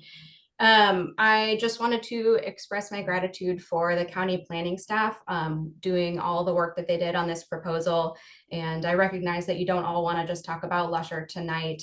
And that this isn't just for Lake Oswego, but we did request this, and our staff are really appreciative of the work that your planners have put into it. And thank you, Planning Commission, tonight for considering it, and it's been a really insightful conversation to listen to so far. I am testifying in support of ZDO 286. For us and for other park jurisdictions, these proposed amendments will allow us to apply to the county for development of some of the uses that are described in our Lusher Area Master Plan, and for other jurisdictions, it would allow them to use some land that is currently unused for park and recreation uses.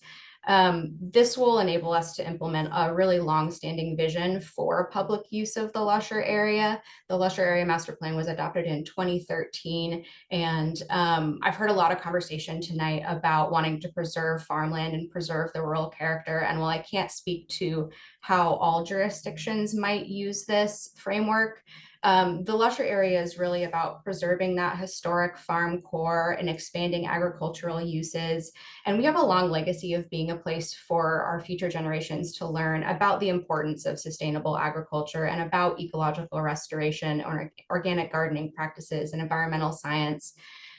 We also do a lot at the farm to help reduce food insecurity for residents. We donate tons of food every year to hunger fighters.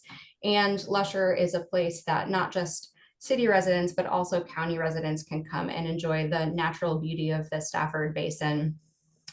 We really hope that you will consider approving this, whether it's a modified version, so taking some of the suggestions from community members and possibly you planning commissioners. But in essence, we really appreciate the opportunity to work towards legitimizing these uses. And as Rick said, and we're totally on board with that, we want to legitimize what's happening at Lusher because we recognize the benefit to the community, both Lake Oswego and to the rural county community. And we really want to work with the community to implement the vision as it's identified in the Lusher Area Master Plan. We have spoken to a number of community area representatives. I think you received letters of testimony from many of them. It's a very important place to the community, and we would really hate to see to lose that, and not just for our staff, but also for the many community members who go there to participate in the community gardens, to learn about urban agriculture, the kids who attend homesteading camp. There's a lot of things that go on in this property that I think are really consistent with the vision for Oregon's agriculture, farm and forest lands. So we really want to see those preserved. I do also want to mention, Rick, I don't want you to worry about pickleball, because if you read the uses A through G, sports courts and athletic fields, it would not be allowed under even as currently written. So no worries, we're not putting pickleball out there. That would not be part of the proposal. Again, just really appreciate your time tonight.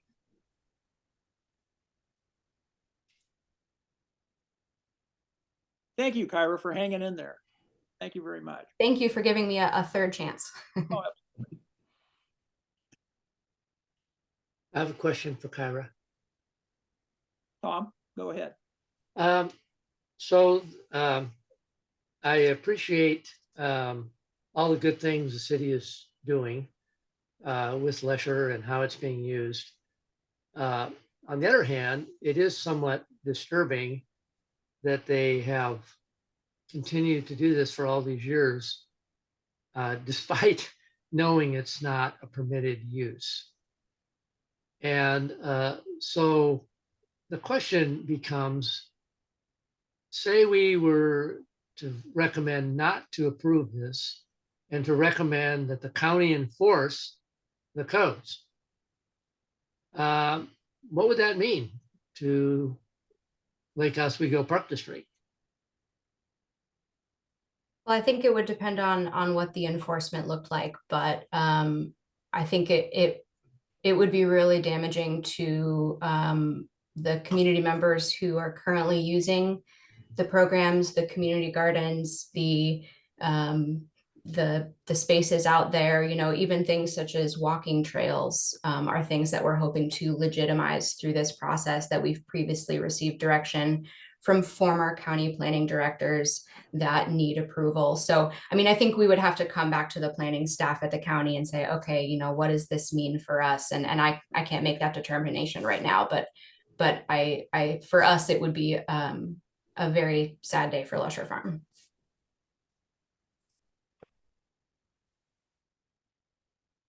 Any more, Tom? No. Commissioner Wilson? Yeah, going back to what I was saying before.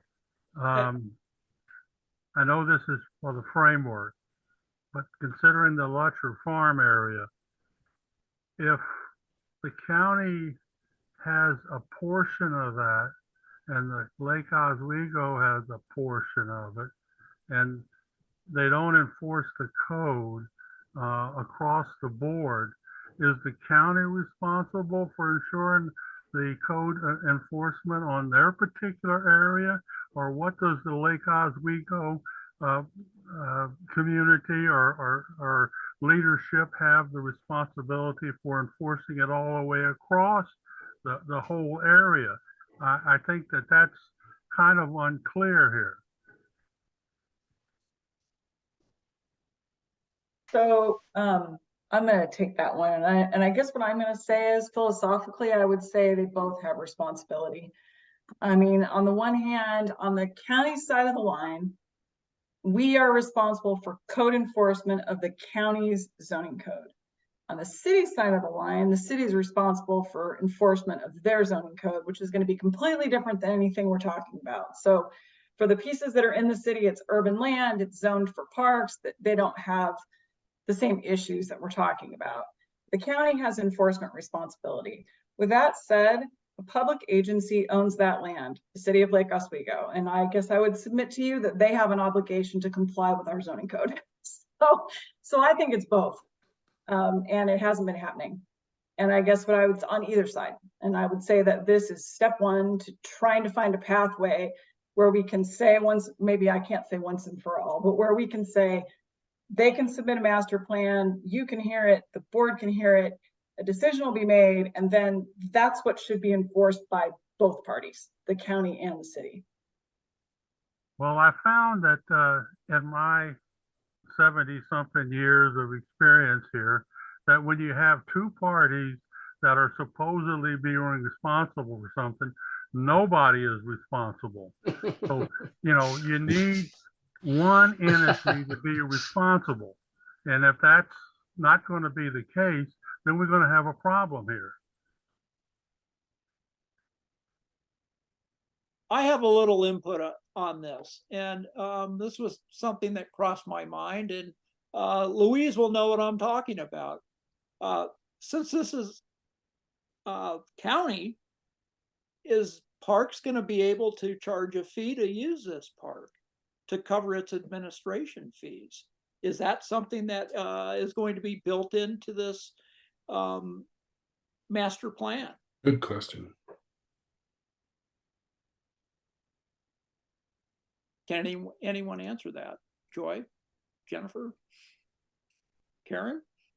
Yeah, it's not up to the county whether they, I mean, the county wouldn't have any, we would just be the land use authority determining what they could, you know, whether their master plan could be approved or not. How the city chooses to run the park in terms of whether there are user fees for certain things or not, what's tax paid for, that's entirely up to the city of Lake Oswego. Thank you. And Murph, if I might jump in, since I'm a member of the Clackamas County Parks Advisory Board, there are two parks districts. In other words, there's the North Clackamas Parks, which I am not on their board, and we are the rest of Clackamas County. So our Clackamas County Parks Advisory Board would have no jurisdiction whatsoever about a park that's in the north part, and that's what this would be. So I couldn't address it either. It would have to be addressed by the North Clackamas Park Board. Thank you, Louise. You're welcome.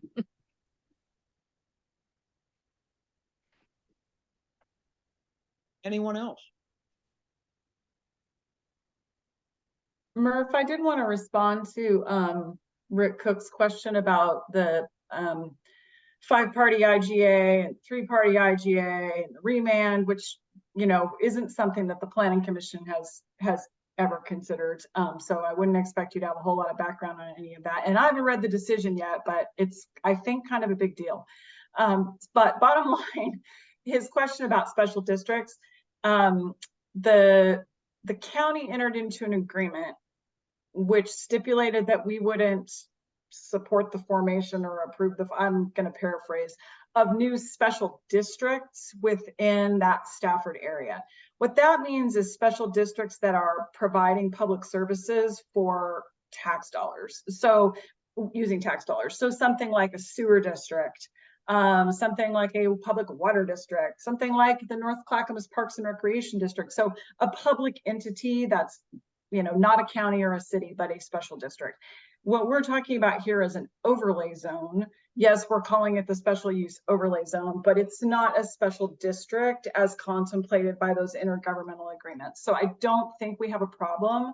And then as we kind of alluded to earlier, there are limits on doing zone changes and new uses in urban reserves. And Stafford, where Lusher Farm is an urban reserve. There are other reserves around the county that have the same restrictions. But the ability to do these parks master plans is an exception to those restrictions that's specifically called out in state law. So we don't believe we have a legal problem with doing this. I mean, do we ever know unless we're challenged? But I am as confident as I can be that it's fine. And won't run afoul of the reserves issues or reserves restrictions or the intergovernmental agreements. Thank you. Yeah, that was rather confusing when he asked that question. But that gets me thinking again, if we can edit what's being proposed, can we add a charge by Clackamas County to help cover some of our park costs? Nope, okay, just an idea. Got to brainstorm, right? We could do something. That's creative, but we do not have the authority to adopt fees. Okay. Anyone else? Okay, I'm going to close the hearing. The public testimony portion of this hearing is now closed. Are there any further questions from the staff, planning staff? No.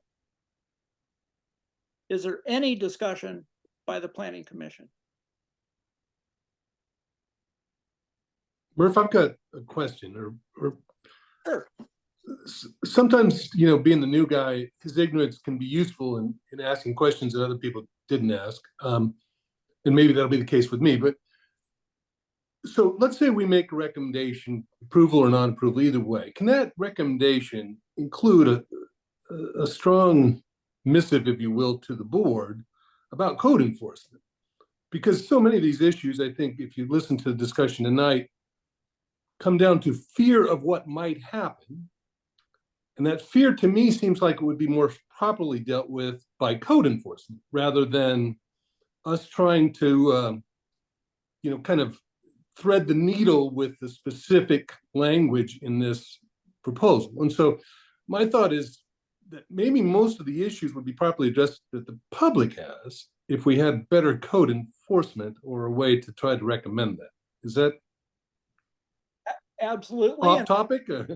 I'm going to allow Commissioner Stevens to give some input on this because you know, for a new guy, Tom, you just hit the nail so squarely on the head. Yeah. Go to any CPO summit or any leaders meeting in Clackamas County, it is always an issue. And, you know, it's always staffing, it's always to what level. Code enforcement is hard. Because what you want to do is, you know, educate, and you want to guide to solution. You want to, you know, for those who complain, you want to try and keep them informed, but you've got to, the county works with a lot of entities to try and help resolve a lot of problems. And unfortunately, these things don't happen quickly. For those leaders of, you know, us volunteer leaders in the county, this is always our #1 problem. And it can be seriously elevated right to the Board of County Commissioners. And I'm pretty darn confident Lusher has been elevated, because I don't think we'd be here tonight if it hadn't been. But Yeah. Point is, it takes a lot of staff. I think every staff member's got 100 or more cases on their plate. It's tough. And I've been involved in community service with Clackamas County since 1998. There's never, ever been a month gone by in that time that I haven't dealt with a question or concern about it. So it is an ongoing problem. And, you know, if we hired 20 more people, would that solve it? I don't know. I mean, I don't know. But you're right. And the message, I think, should be clear, because it is a huge part of the concern of this situation. But it's not going to be the first time the BCC's heard this. And I'm only kind of stepping because, man, after what, 30 some years, it's a lot. And it's when we go to deliberation, which we're about to do, Tom, this is where we really talk about, you know, what our concerns are and the messages we want to send. And so you're segueing right into it. But you did very well for your first time. Well, thank you for the history lesson, if nothing else. But yeah, it seems like rules don't mean much if we don't enforce them. And, you know, change might not make it better, but nothing's going to get better if it doesn't change. I think that's fair to say. So anyway, maybe our voices can be heard on this a little bit. Who knows? I'll jump in. And my 11 years on the commission, we see these quite often where someone's been operating, doing something on their property. It's a code violation, and there's never been any enforcement. So it's been an ongoing issue, as Tammy alluded to. I certainly would agree that we ought to, in our recommendation, make that comment and pass it on to the commissioners. I think we would be negligent if we didn't. But whether they'll act on it or not is, you know, that's out of our control. So. Are we ready for deliberation? Well, can I ask a real quick question, Mark? Oh, fire away. You bet. Jennifer, Kyra mentioned something about a commitment from previous planning director. Is that something that's worthwhile? I don't know what was promised. Was Lake Oswego operating this facility based on something that they were told at one point? So, I mean, you know, there's a long history. We have a information file that we set up. I don't know, Joy, how many emails and letters and things did we, I mean, there's just a bunch of background information on this, and the city has tried. I mean, to their credit, they've tried many times to legalize this in some way. Yeah. I think the problem is they haven't been able to find a pathway, and yet the uses continue to operate. The prior planning director, I know, told them that certain things out there were allowed under the zoning, and I don't think we've said anything different. I mean, we certainly haven't told them they couldn't have community supported agriculture out there, and, you know, some of the sort of low impact things that are going on out there, they've been told was fine. And I think that's accurate. This master plan route was not well understood. And I think Rick Cook raised that as well, and, you know, asking about whether the former planning director was just wrong. And I think that was from the reverse, wrong meaning that he'd said they couldn't do these things. And now we're saying maybe they can't. I think that's what he meant. And I think that's just the administrative rules have been the way they are now since 1998. And yet I don't really think, I mean, I know I read them multiple times before I finally realized within just the last year or so that maybe this was something that they could actually do. So it's really convoluted. But no, they haven't been operating under there with the events and the camps and all this. To the contrary, they've been told multiple times that they should in fact not be doing that. So. Okay, thank you. And before we deliberate, I don't know what we're gonna deliberate. Do we have the option to, I think a comment that was brought up was A through G. Do we have to keep all of these, and I think Joy just said that if we wanted to modify these allowed uses, that today's the day to do it. But I don't know if this is the time to talk about it or not, so. And Carrie, thank you. Total segue into my question. Before we went into deliberation, because I was one of the people that brought up the A through G stuff. If you go to Exhibit 9, and this is an email, possibly a letter from Rich Fiala. Yeah. And right at the bottom of that first page, he did what I really appreciated. He made a recommendation. He said, A through G is darn scary or inappropriate or whatever he said. But the point was, he said, if I were going to do this, what would I do? So I took out the A through G and I photocopied it and I began to cross out and write in exactly what he recommended. And other than the fact that he took out any trails for horses, couldn't believe he did that. I wrote it all out and then I looked at it as far as, would that be something that people that live in exclusive farm use or timber areas could live with? And I thought Rich did an incredible job. I honestly would have immediately recommended that to be submitted. And I don't know if this was good timing for that comment, but I wouldn't change a thing. Well, okay, the horse thing, but he said there were no horse trails at Fiala, so it was okay. Anyway, I would hate to eliminate this, and now if another area, another municipality wanted to start a park, that these could not, some of these things could be just considered. Maybe they had 5 miles for horse trails. So that's why I didn't know if now would be the time to consider A through G, because I think every park is going to, like I said, some's going to be on a river or a lake and they want to have some paddle boarding or something. Well, you probably wouldn't have that at Fiala. I don't know. But I did like, for especially Lusher, Rich's comments. I was drawn to Rich's letter too. And when I was asking earlier about the case by case questions to the staff, my concern is that one property is never like another. And if there may be some use in the future or a special district here that would contemplate some of those A through G uses that we would not want unless you're farmed or almost anywhere else, like camping. It was going to be a nightmare lightning rod issue I can see on particular properties, depending on where that might be. But on other properties, it kind of makes sense. So it becomes difficult, I think, to edit these for the future, at least from my perspective. I want to make a motion for a 5-minute break. Anyone want to do that? Yeah. I second. Could we come back at, let's say, 8:33?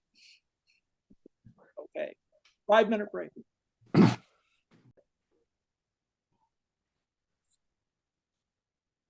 We're ready to deliberate, and I put together a motion. I take it.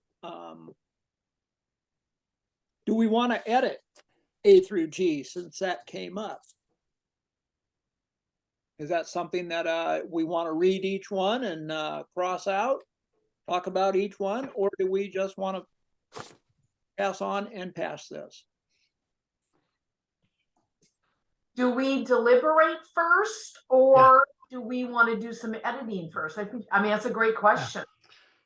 I guess I would be inclined to let each one of us kind of let state kind of where we stand, so you have a sense of where we stand on the recommendation, and then that could lead to some form of some form of a recommendation. So I'll start then. Sure. As I mentioned, this is not perfect, like often is the case, because there's never anything we can do that will anticipate all of the special issues and needs that are specific to any one land use issue. So even though I would agree that a lot of these areas that he had concern about and that we could potentially edit, they don't necessarily should be edited in all cases. So now we're starting to get into the weeds a bit and trying to determine what we think is best for the county, when it's really better to be deliberated on a case-by-case basis, in my opinion. So I wouldn't necessarily support editing the staff's recommendation for those reasons. I think it's not perfect, but it's a much better framework than what they had to work with in the past.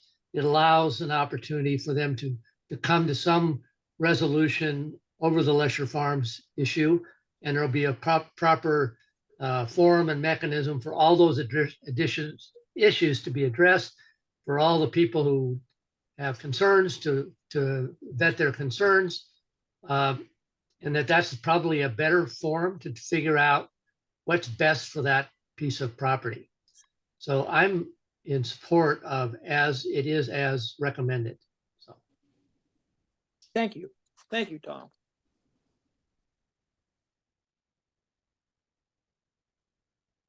I don't see any hands up. I'm happy to go. Okay.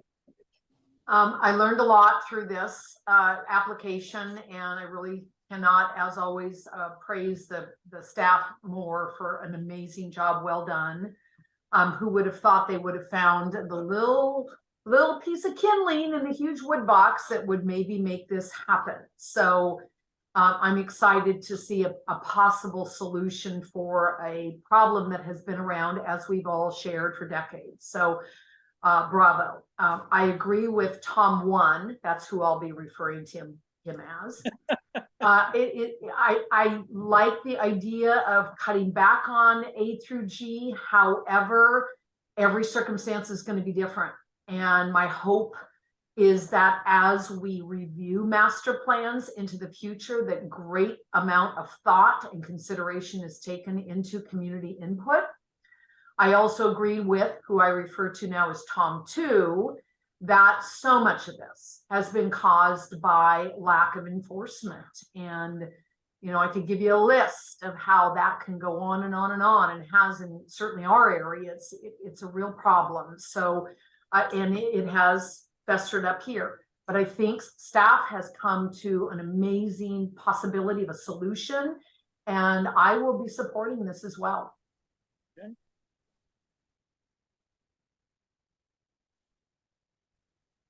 Well, Murph, I guess I'll go ahead. There's really not much I can add. I'll say that I agree with what Tammy said, because she took into consideration both Tom 1 and Tom 2. And as much as I, don't like, it's not a perfect solution. Yeah, I think we need to go ahead with this as the staff recommends, and then really scrutinize as each master plan comes before us, because that list of A through G is going to be specific to each application. It's not going to be a be all for everybody, no to everyone, because again, each one's different. And then the community members, as they give testimony on each master plan as they come up, same thing. It's going to be, oh, that's okay, this isn't okay. So again, with hesitation, I say let's go forward and then really go into the weeds deep and dig away when it comes to each individual plan. Thank you, Louise. You're welcome. Michael Wilson. Yeah, thanks, Murph. First off, I think, like I said before, this field did a wonderful job in putting this all together. My only concern is I would have liked to have seen the special use overlay district included with this proposal or this presentation? And because it's not in there, I'm recommending that we not approve this. So that's my take on it. Could I ask, are you talking about the Lusher Farm? Having that included in this decision? Yeah, I would like to see that special use district so we know what we're talking about overall for the whole county. Okay. Great, thank you. Commissioner Pack. Yes, sir.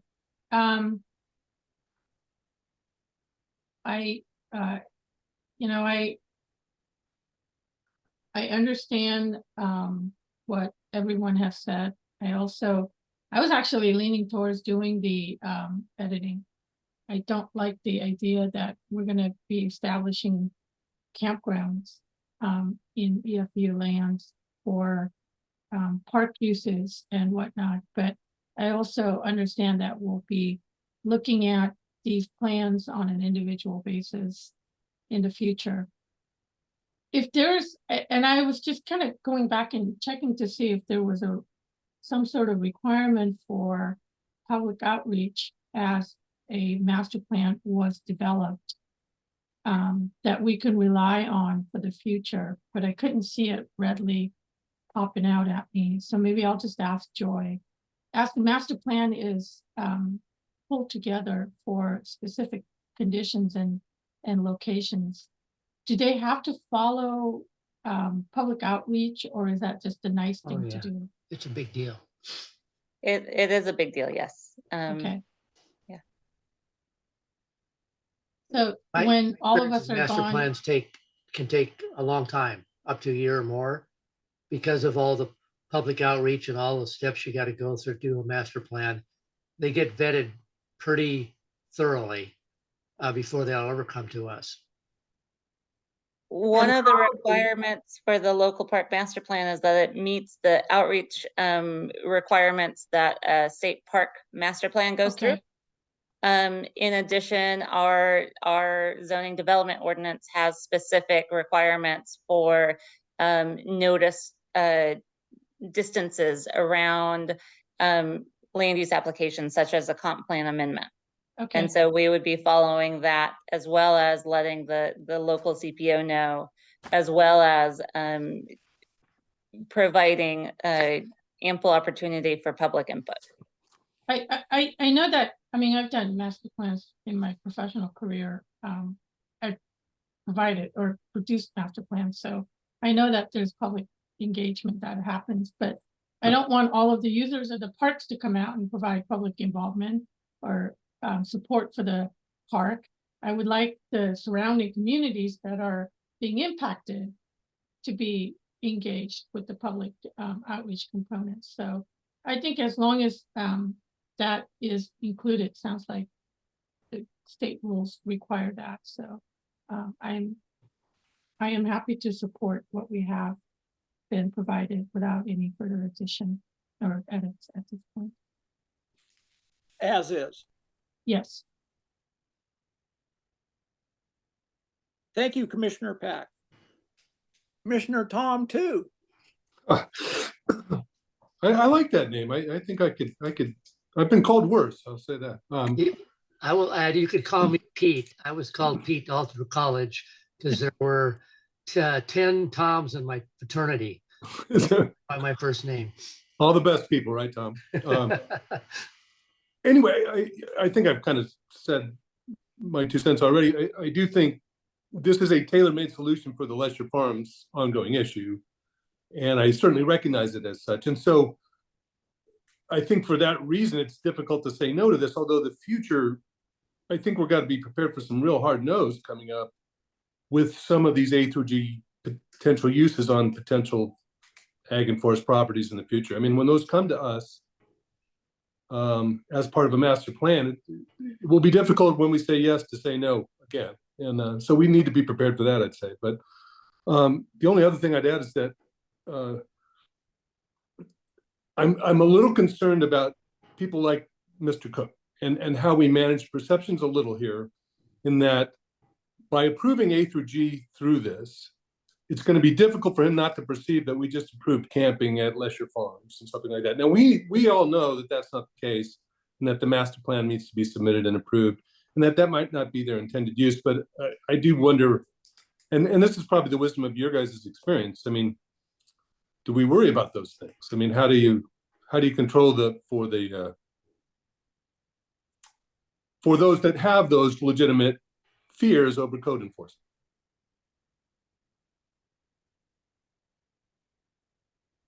So your final or your decision on this is no? Well, I would support it as it is, but I think we're maybe skirting around the larger issue of code enforcement. I guess I'll just say that. Right. Commissioner Moss.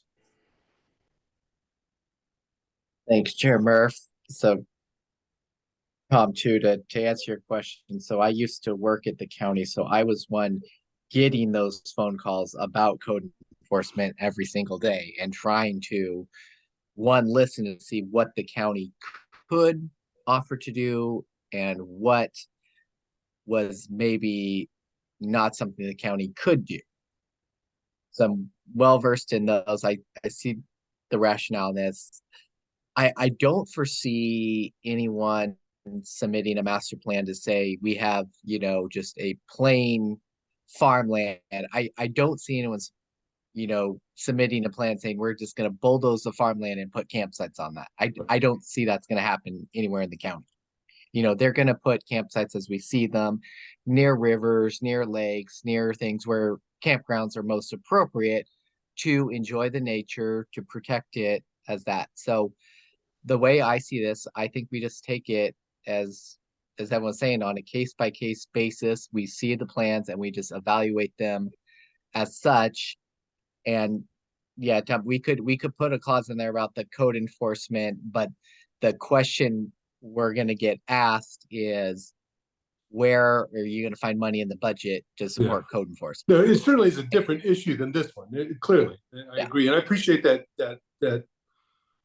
advice, because it really, again, I'm kind of walking into this a little bit cold in terms of that overlying issue. But you can kind of see how a lot of things tend to when you get down underneath them, there seems to be that underlying issue. So thank you for your time. I appreciate the input. I need all the information I can get here. So thank you. Well, you're welcome. You're welcome. Input is great. I have my input, and mine is to edit, and that's to take out A, D, E, and G. And that's from personal experience of living in an area that's surrounded by parks, that we don't have sheriff coverage up here, very little. And so if you have a problem, you have a problem, and you're going to have to find a way to solve that problem. And we're not going to be capitalizing on any of this to fund law enforcement. That's what I'm looking at. So I'm going to stand with an edit. I'll be alone. So Murph, repeat it again. Remove A, D, E, and G. Okay, wait. A is an apple. Did you say D is in David? D is in David. Okay. E is in Ernie. Yep. And G is in Gerald. Wow, that's exactly what Rich Fiala recommended. I mean, that is identical. Yes. Other than I got to make a change there on C as in cat. He took out horse, you can imagine, and motorized off-road vehicle, and put in there e-bikes with a certain definition. I guess these e-bikes, they're slower and faster, so I don't know much about it, other than he told me some of them are slower and would be quite appropriate. But other than what you just said, the only other conversation I've had is on B as in boy, the open play fields, because I think there's this major fear of not just pickle fields or courts, but also all the lights and sound that come with open fields. That was just the conversation I had with some of the Stafford people at the Stafford Family Fest this weekend. Sorry you all missed it. It was so fun. But that's exactly what he recommended. And again, you know, I think about like campgrounds, and then I have this, one of my favorite parks to take my horse to is McIver. And that is just a gorgeous park with all of this timber and some of the most beautiful camping ever. So you say to yourself, well, maybe it wouldn't be for Lusher, but if there was something like McIver or Metzler or Barton, I think those are the 3 Clackamas County parks, they all have camping and it's beautiful. It's wonderful, but they don't have stores and fuel stations and dumping stations. And so, you know, I don't know whether you're going to be the only person on this recommendation, Murph, but I think each and every location has to be tailored with a huge consideration of public input. Yeah. Yep. I'm usually the outsider. I'm an outside the box. That's why I'm on this commission. And I'm sticking with my edit. Again, just for personal experience of what I've seen go on, even with campgrounds that have guests or hosts within them that to watch this. It's a pretty tough. That's only one part of it. I mean, all it takes is one car to show up where they've been drinking and they've just graduated high school, and you know, we've all been there. The world's theirs. They can do anything they want. Now, that kind of stuff. At this point right now, I see, yeah, I'm going with this, with my issue. I'm voted out. That's okay. It looks like we have a vote for a motion to go as is. Well, you need a motion first. Exactly. I'll make that motion that to approve staff recommendation of ZDO 286. Do we have a second? I'll second. So we have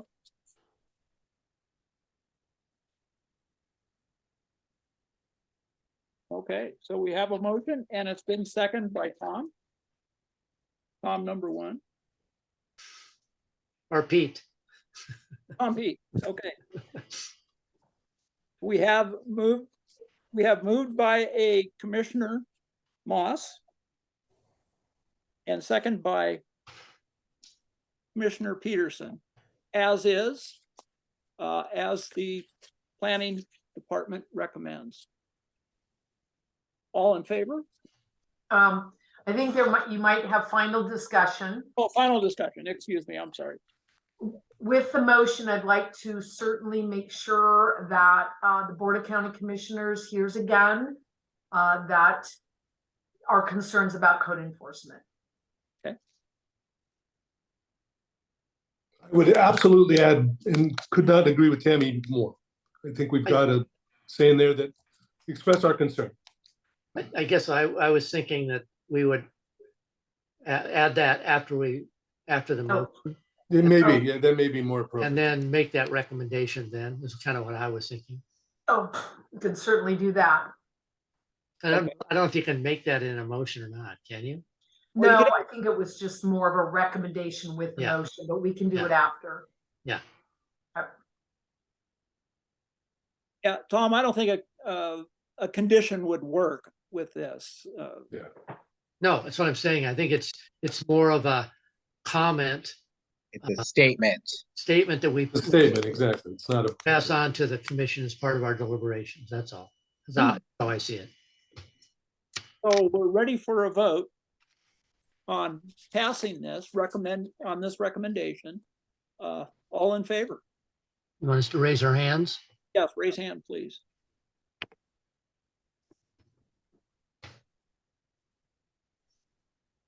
Tom, you're using your actual hand as opposed to the raised hand on the. Oh, that's just, okay, I'm sorry. I'm learning. We'll count that. Did you get that, Darcy? All opposed?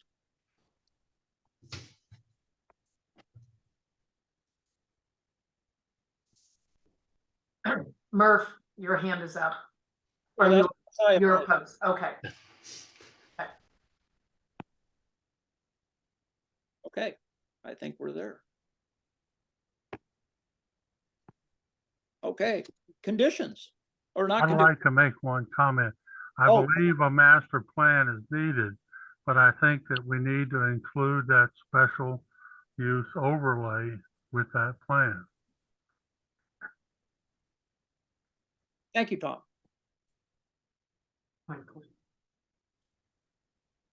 Now we want to add something, a message that we want to send to our Board of County Commissioners along with this, as far as code enforcement. Any input on how the wording should be? I can take a stab at it. Thank you, Kevin. So, let's see. The Planning Commission remains concerned about the level of code enforcement in the county and encourages the Board of Commissioners to seek all available options to support code enforcement so we can continue to have a great county for all of our residents.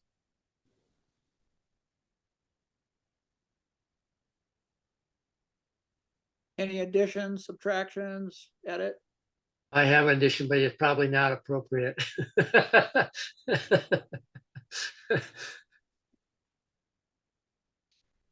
I don't, I'm not recommending a message, but, and of course, Kevin is always so experienced and tactful. Thank you, Kevin.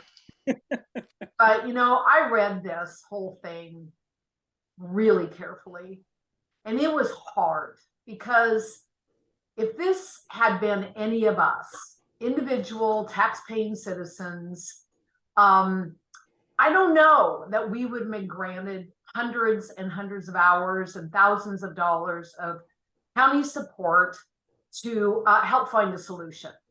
Instead, when people complained, code enforcement would have come in, they would have, you know, written letters and fined you and liened your property, period, the end. So I struggled through this whole thing going, you know, easily 2 decades of lack of compliance was rewarded with finding a way out. And if it had been me, this lonely little taxpayer, I'd have had my property liened and I'd have been fined and hauled into hearings court and all that kind of stuff. And I don't appreciate municipalities who, you know, spend tax money and me who pay tax money being treated so differently.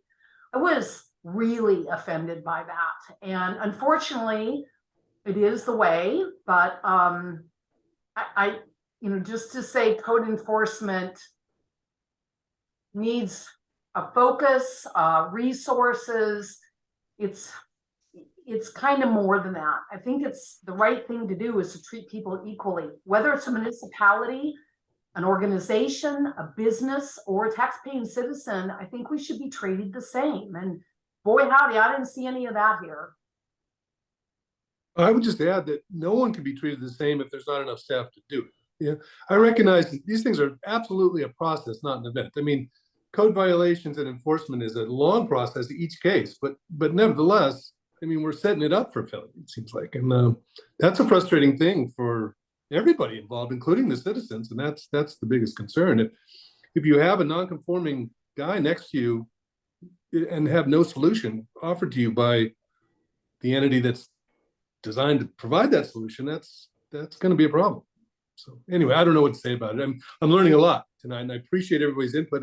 One thing I have learned is that the staff is pretty amazing at Clackamas County. So just a little input from me. we do have a term that I've heard from multiple people in the past that, and this is for things with floodplains or just living in a mountain community, you're deep in the brush.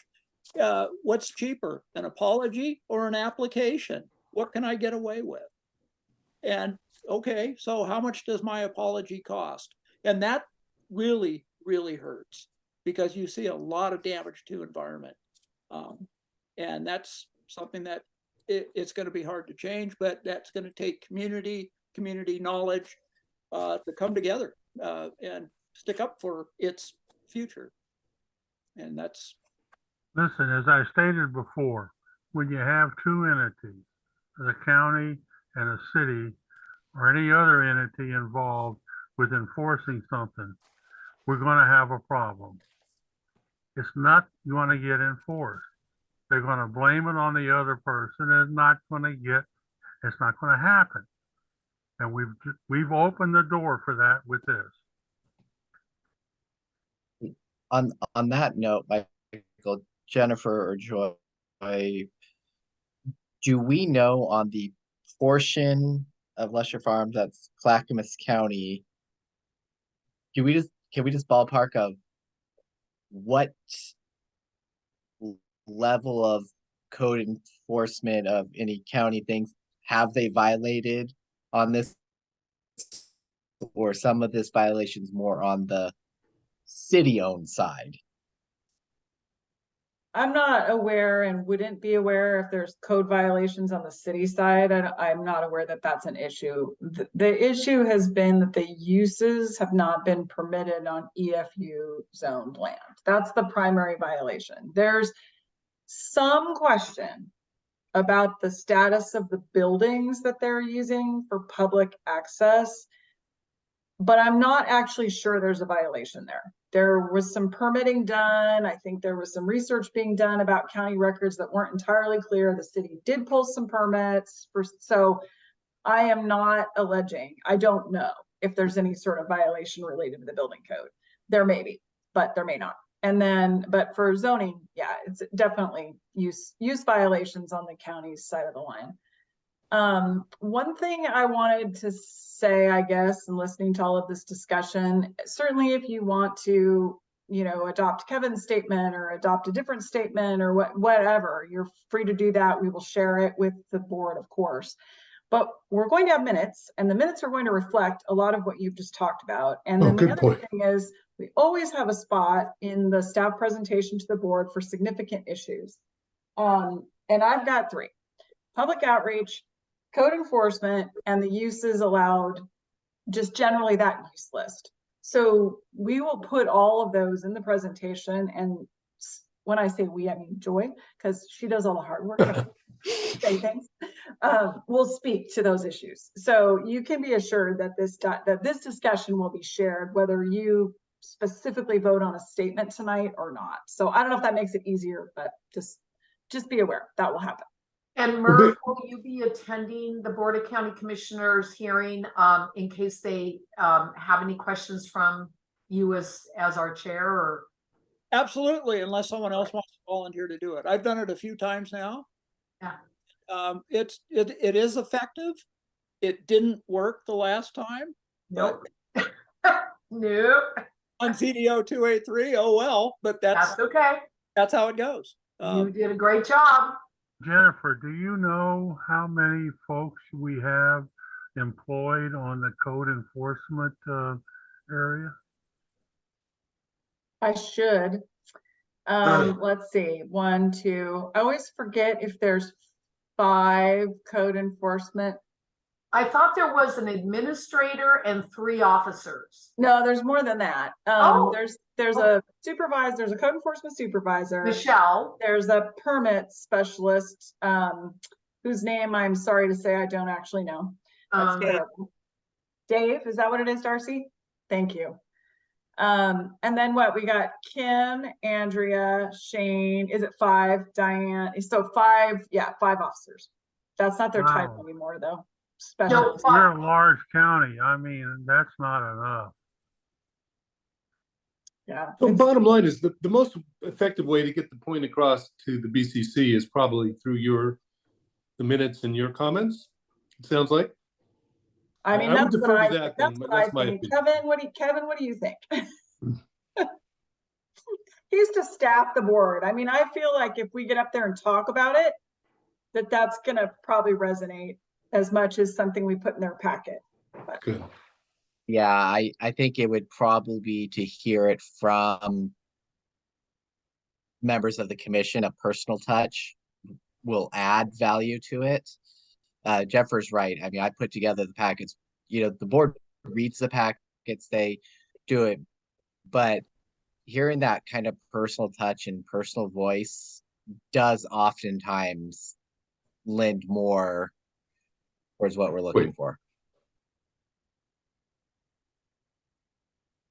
I think so too. It didn't work for 283, but that doesn't mean it was appreciated for a couple other ZDOs that we passed. When they were working on the short-term rentals, this came up over and over. If you create these rules, who's going to enforce them?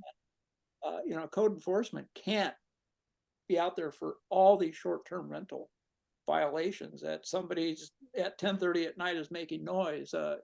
How do you deal with that? And so that was a very good argument. Why create rules that we can't enforce? That's, I thought, was heavy. And that's something here that I think we have to be considerate of too, that, how much can we afford as far as code enforcement? We have 5 people now, 5 officers. Well, can we double that? I doubt it. And that's going to be tough. So yeah, we'll give our concerns, give what our testimonies have brought. Our testimonies are very important. People took time to write these out, show up in person. Most important, I think, and they had a lot to do with decisions made tonight. So do we want to vote on Kevin's statement? Or do we need to vote on Kevin's statement to attach this? I thought it was well said. I'd be supportive. Do we want to just vote in favor or not, or? Yeah, just a hand raise in favor. Okay, raise hand if you're in support.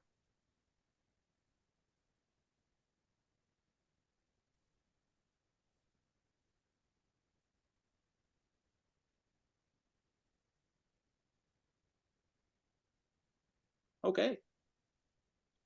I think, yeah, good. It passed.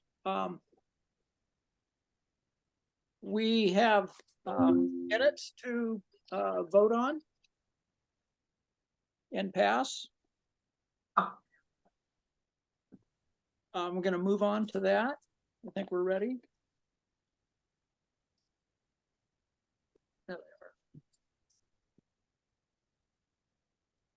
I have minutes for ZDO 287. Any corrections? No. All in favor? Hands?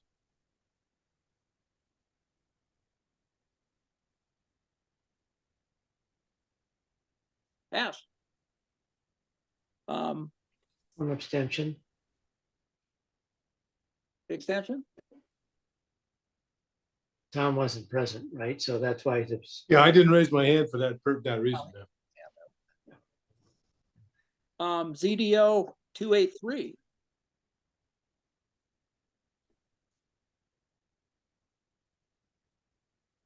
So there was some comments that were included in the minutes, and I didn't know how to deal with that.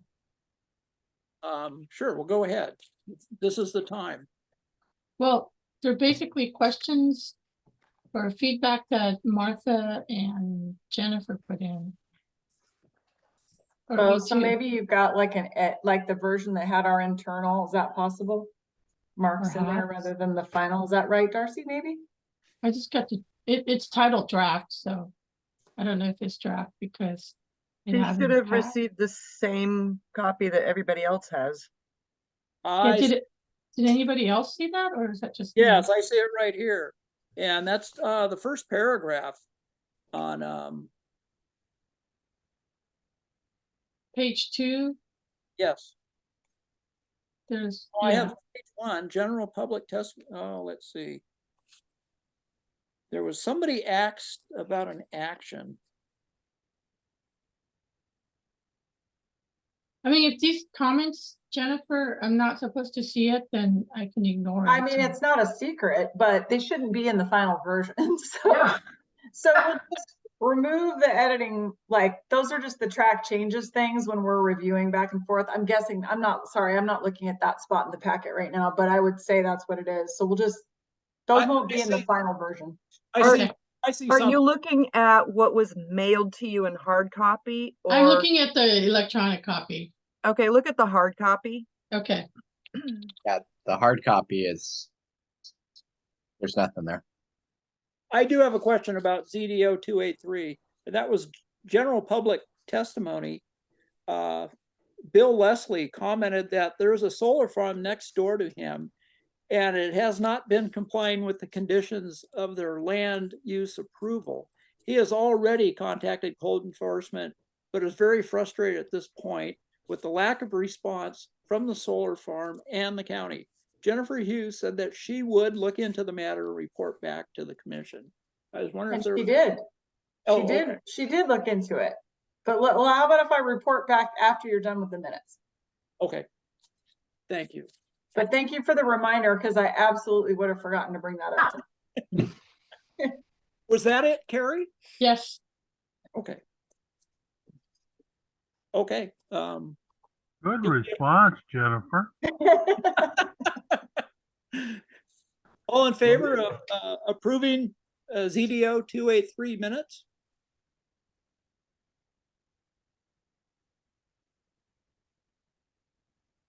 Okay. We passed. Good.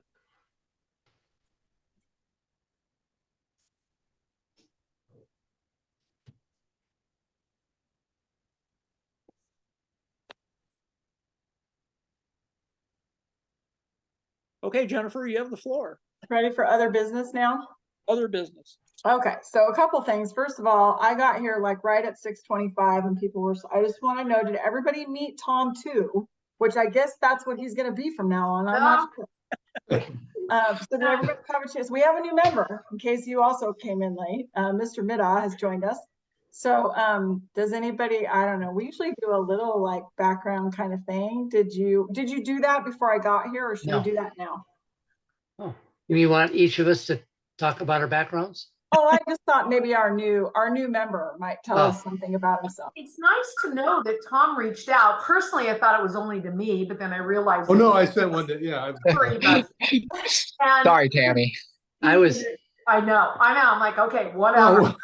But he introduced himself and gave some history and why he's here, and it was wonderful. Tom, you're a class act. That was a really nice email. I enjoyed receiving it and sharing all my personal problems, and thank you for listening. I apologize. I didn't respond because I was hiking up on the mountain. No, that's a great reason. Yeah. But I will respond via email as well. But I just wanted to acknowledge that I did receive it and I appreciated it. Thank you. Perfect. Okay, well, good. Then you took care of that. In less happy news, I know Murph was copied on this, but Commissioner Schrodel has resigned. And I understand he's having some health problems, which I'm very sorry to hear about. So yeah. I'm welcome on board. My name is Michael Wilson. I'm retired Lieutenant Colonel in Marine Corps.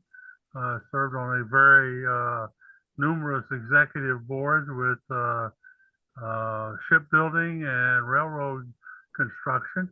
And welcome aboard. Well, thank you, sir.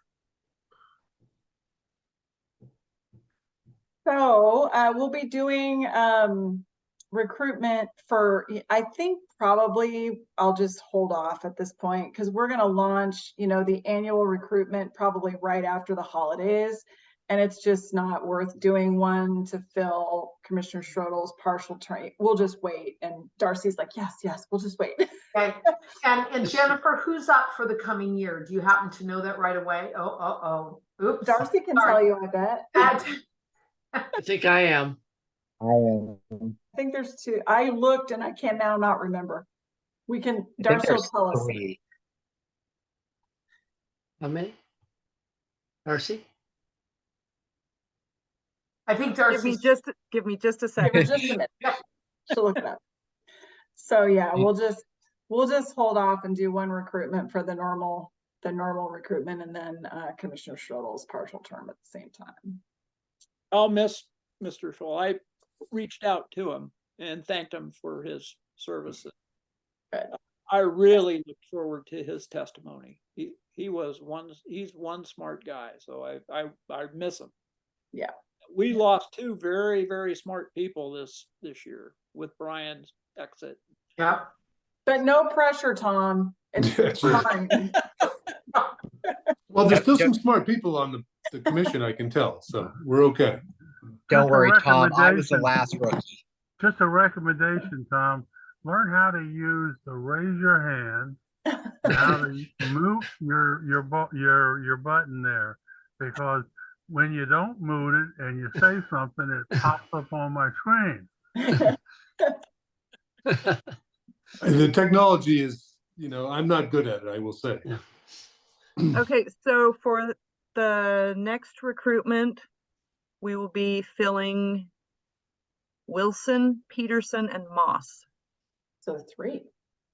So now it'll be 4. So it's going to be a big recruitment. We'll have to, but then hopefully some of you will be re-upping. So then it won't be such a big deal. And so re-upping, you need to complete the application again. It's not just a given. So FYI.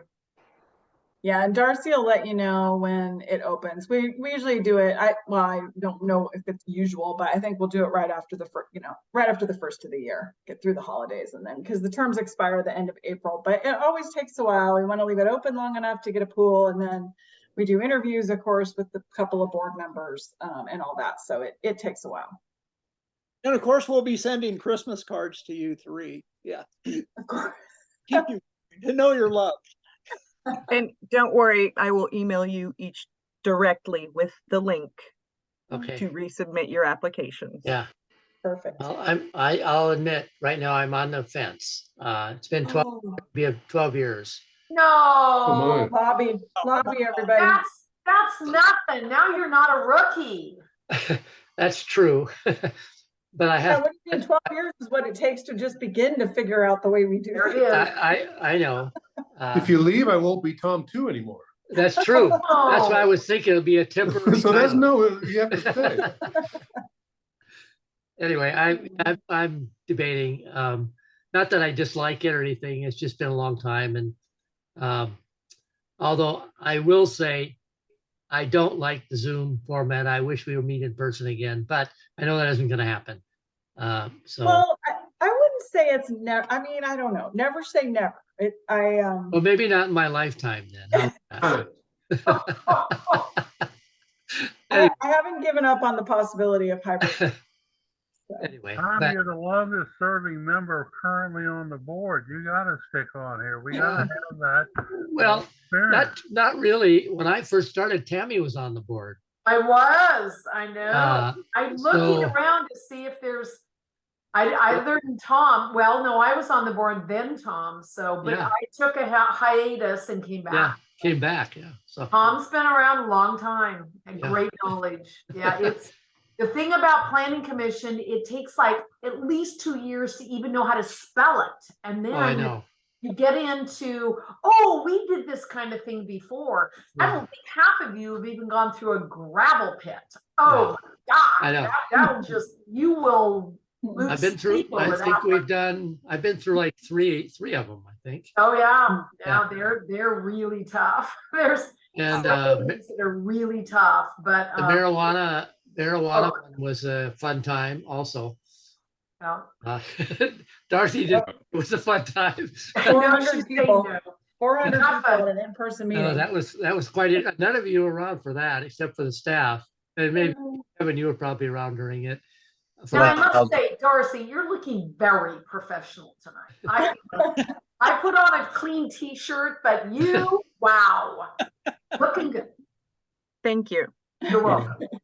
I was gonna say, Tom, I filed those graphical ones on the bookcases there, and then I managed to board through the marijuana hearings with Jennifer, Mike, and Darcy on that one. So I got that experience on Yeah, the you board. did. Yeah. And the When other I side. started, Doug McLean was the director of, it was Doug and then Mike. And so, oh my God, I'm old. I have to go to bed now. I Anyway. serve on two other county commissions. One is the Traffic Safety Commission, and the second one is the Extended Law Enforcement District Commission. And I'm telling you, the Planning Commission is the most active commission in the county. It's great. It's a great place to serve and a great place to learn. But when you get your application in a box in the mail, you're like, oh, so much for my weekend. No, I haven't really enjoyed. I've learned a lot about the county, and in some of the, like the Lesher Farms one was really interesting. I had just been to an event there last year. I had no idea, and I thought, oh, this is really a cool place. You know, and went on this garden tour afterwards, and how cool is that? And then come to find out, they've been operating illegally all this time. I was contributing to it. I put up an event. Well, it is a cool place. Listen, I don't think anybody's community questioning that it's input cool. into the county's operation is very, very important. And I encourage everybody on here to continue to do what they do. Yeah. Good job.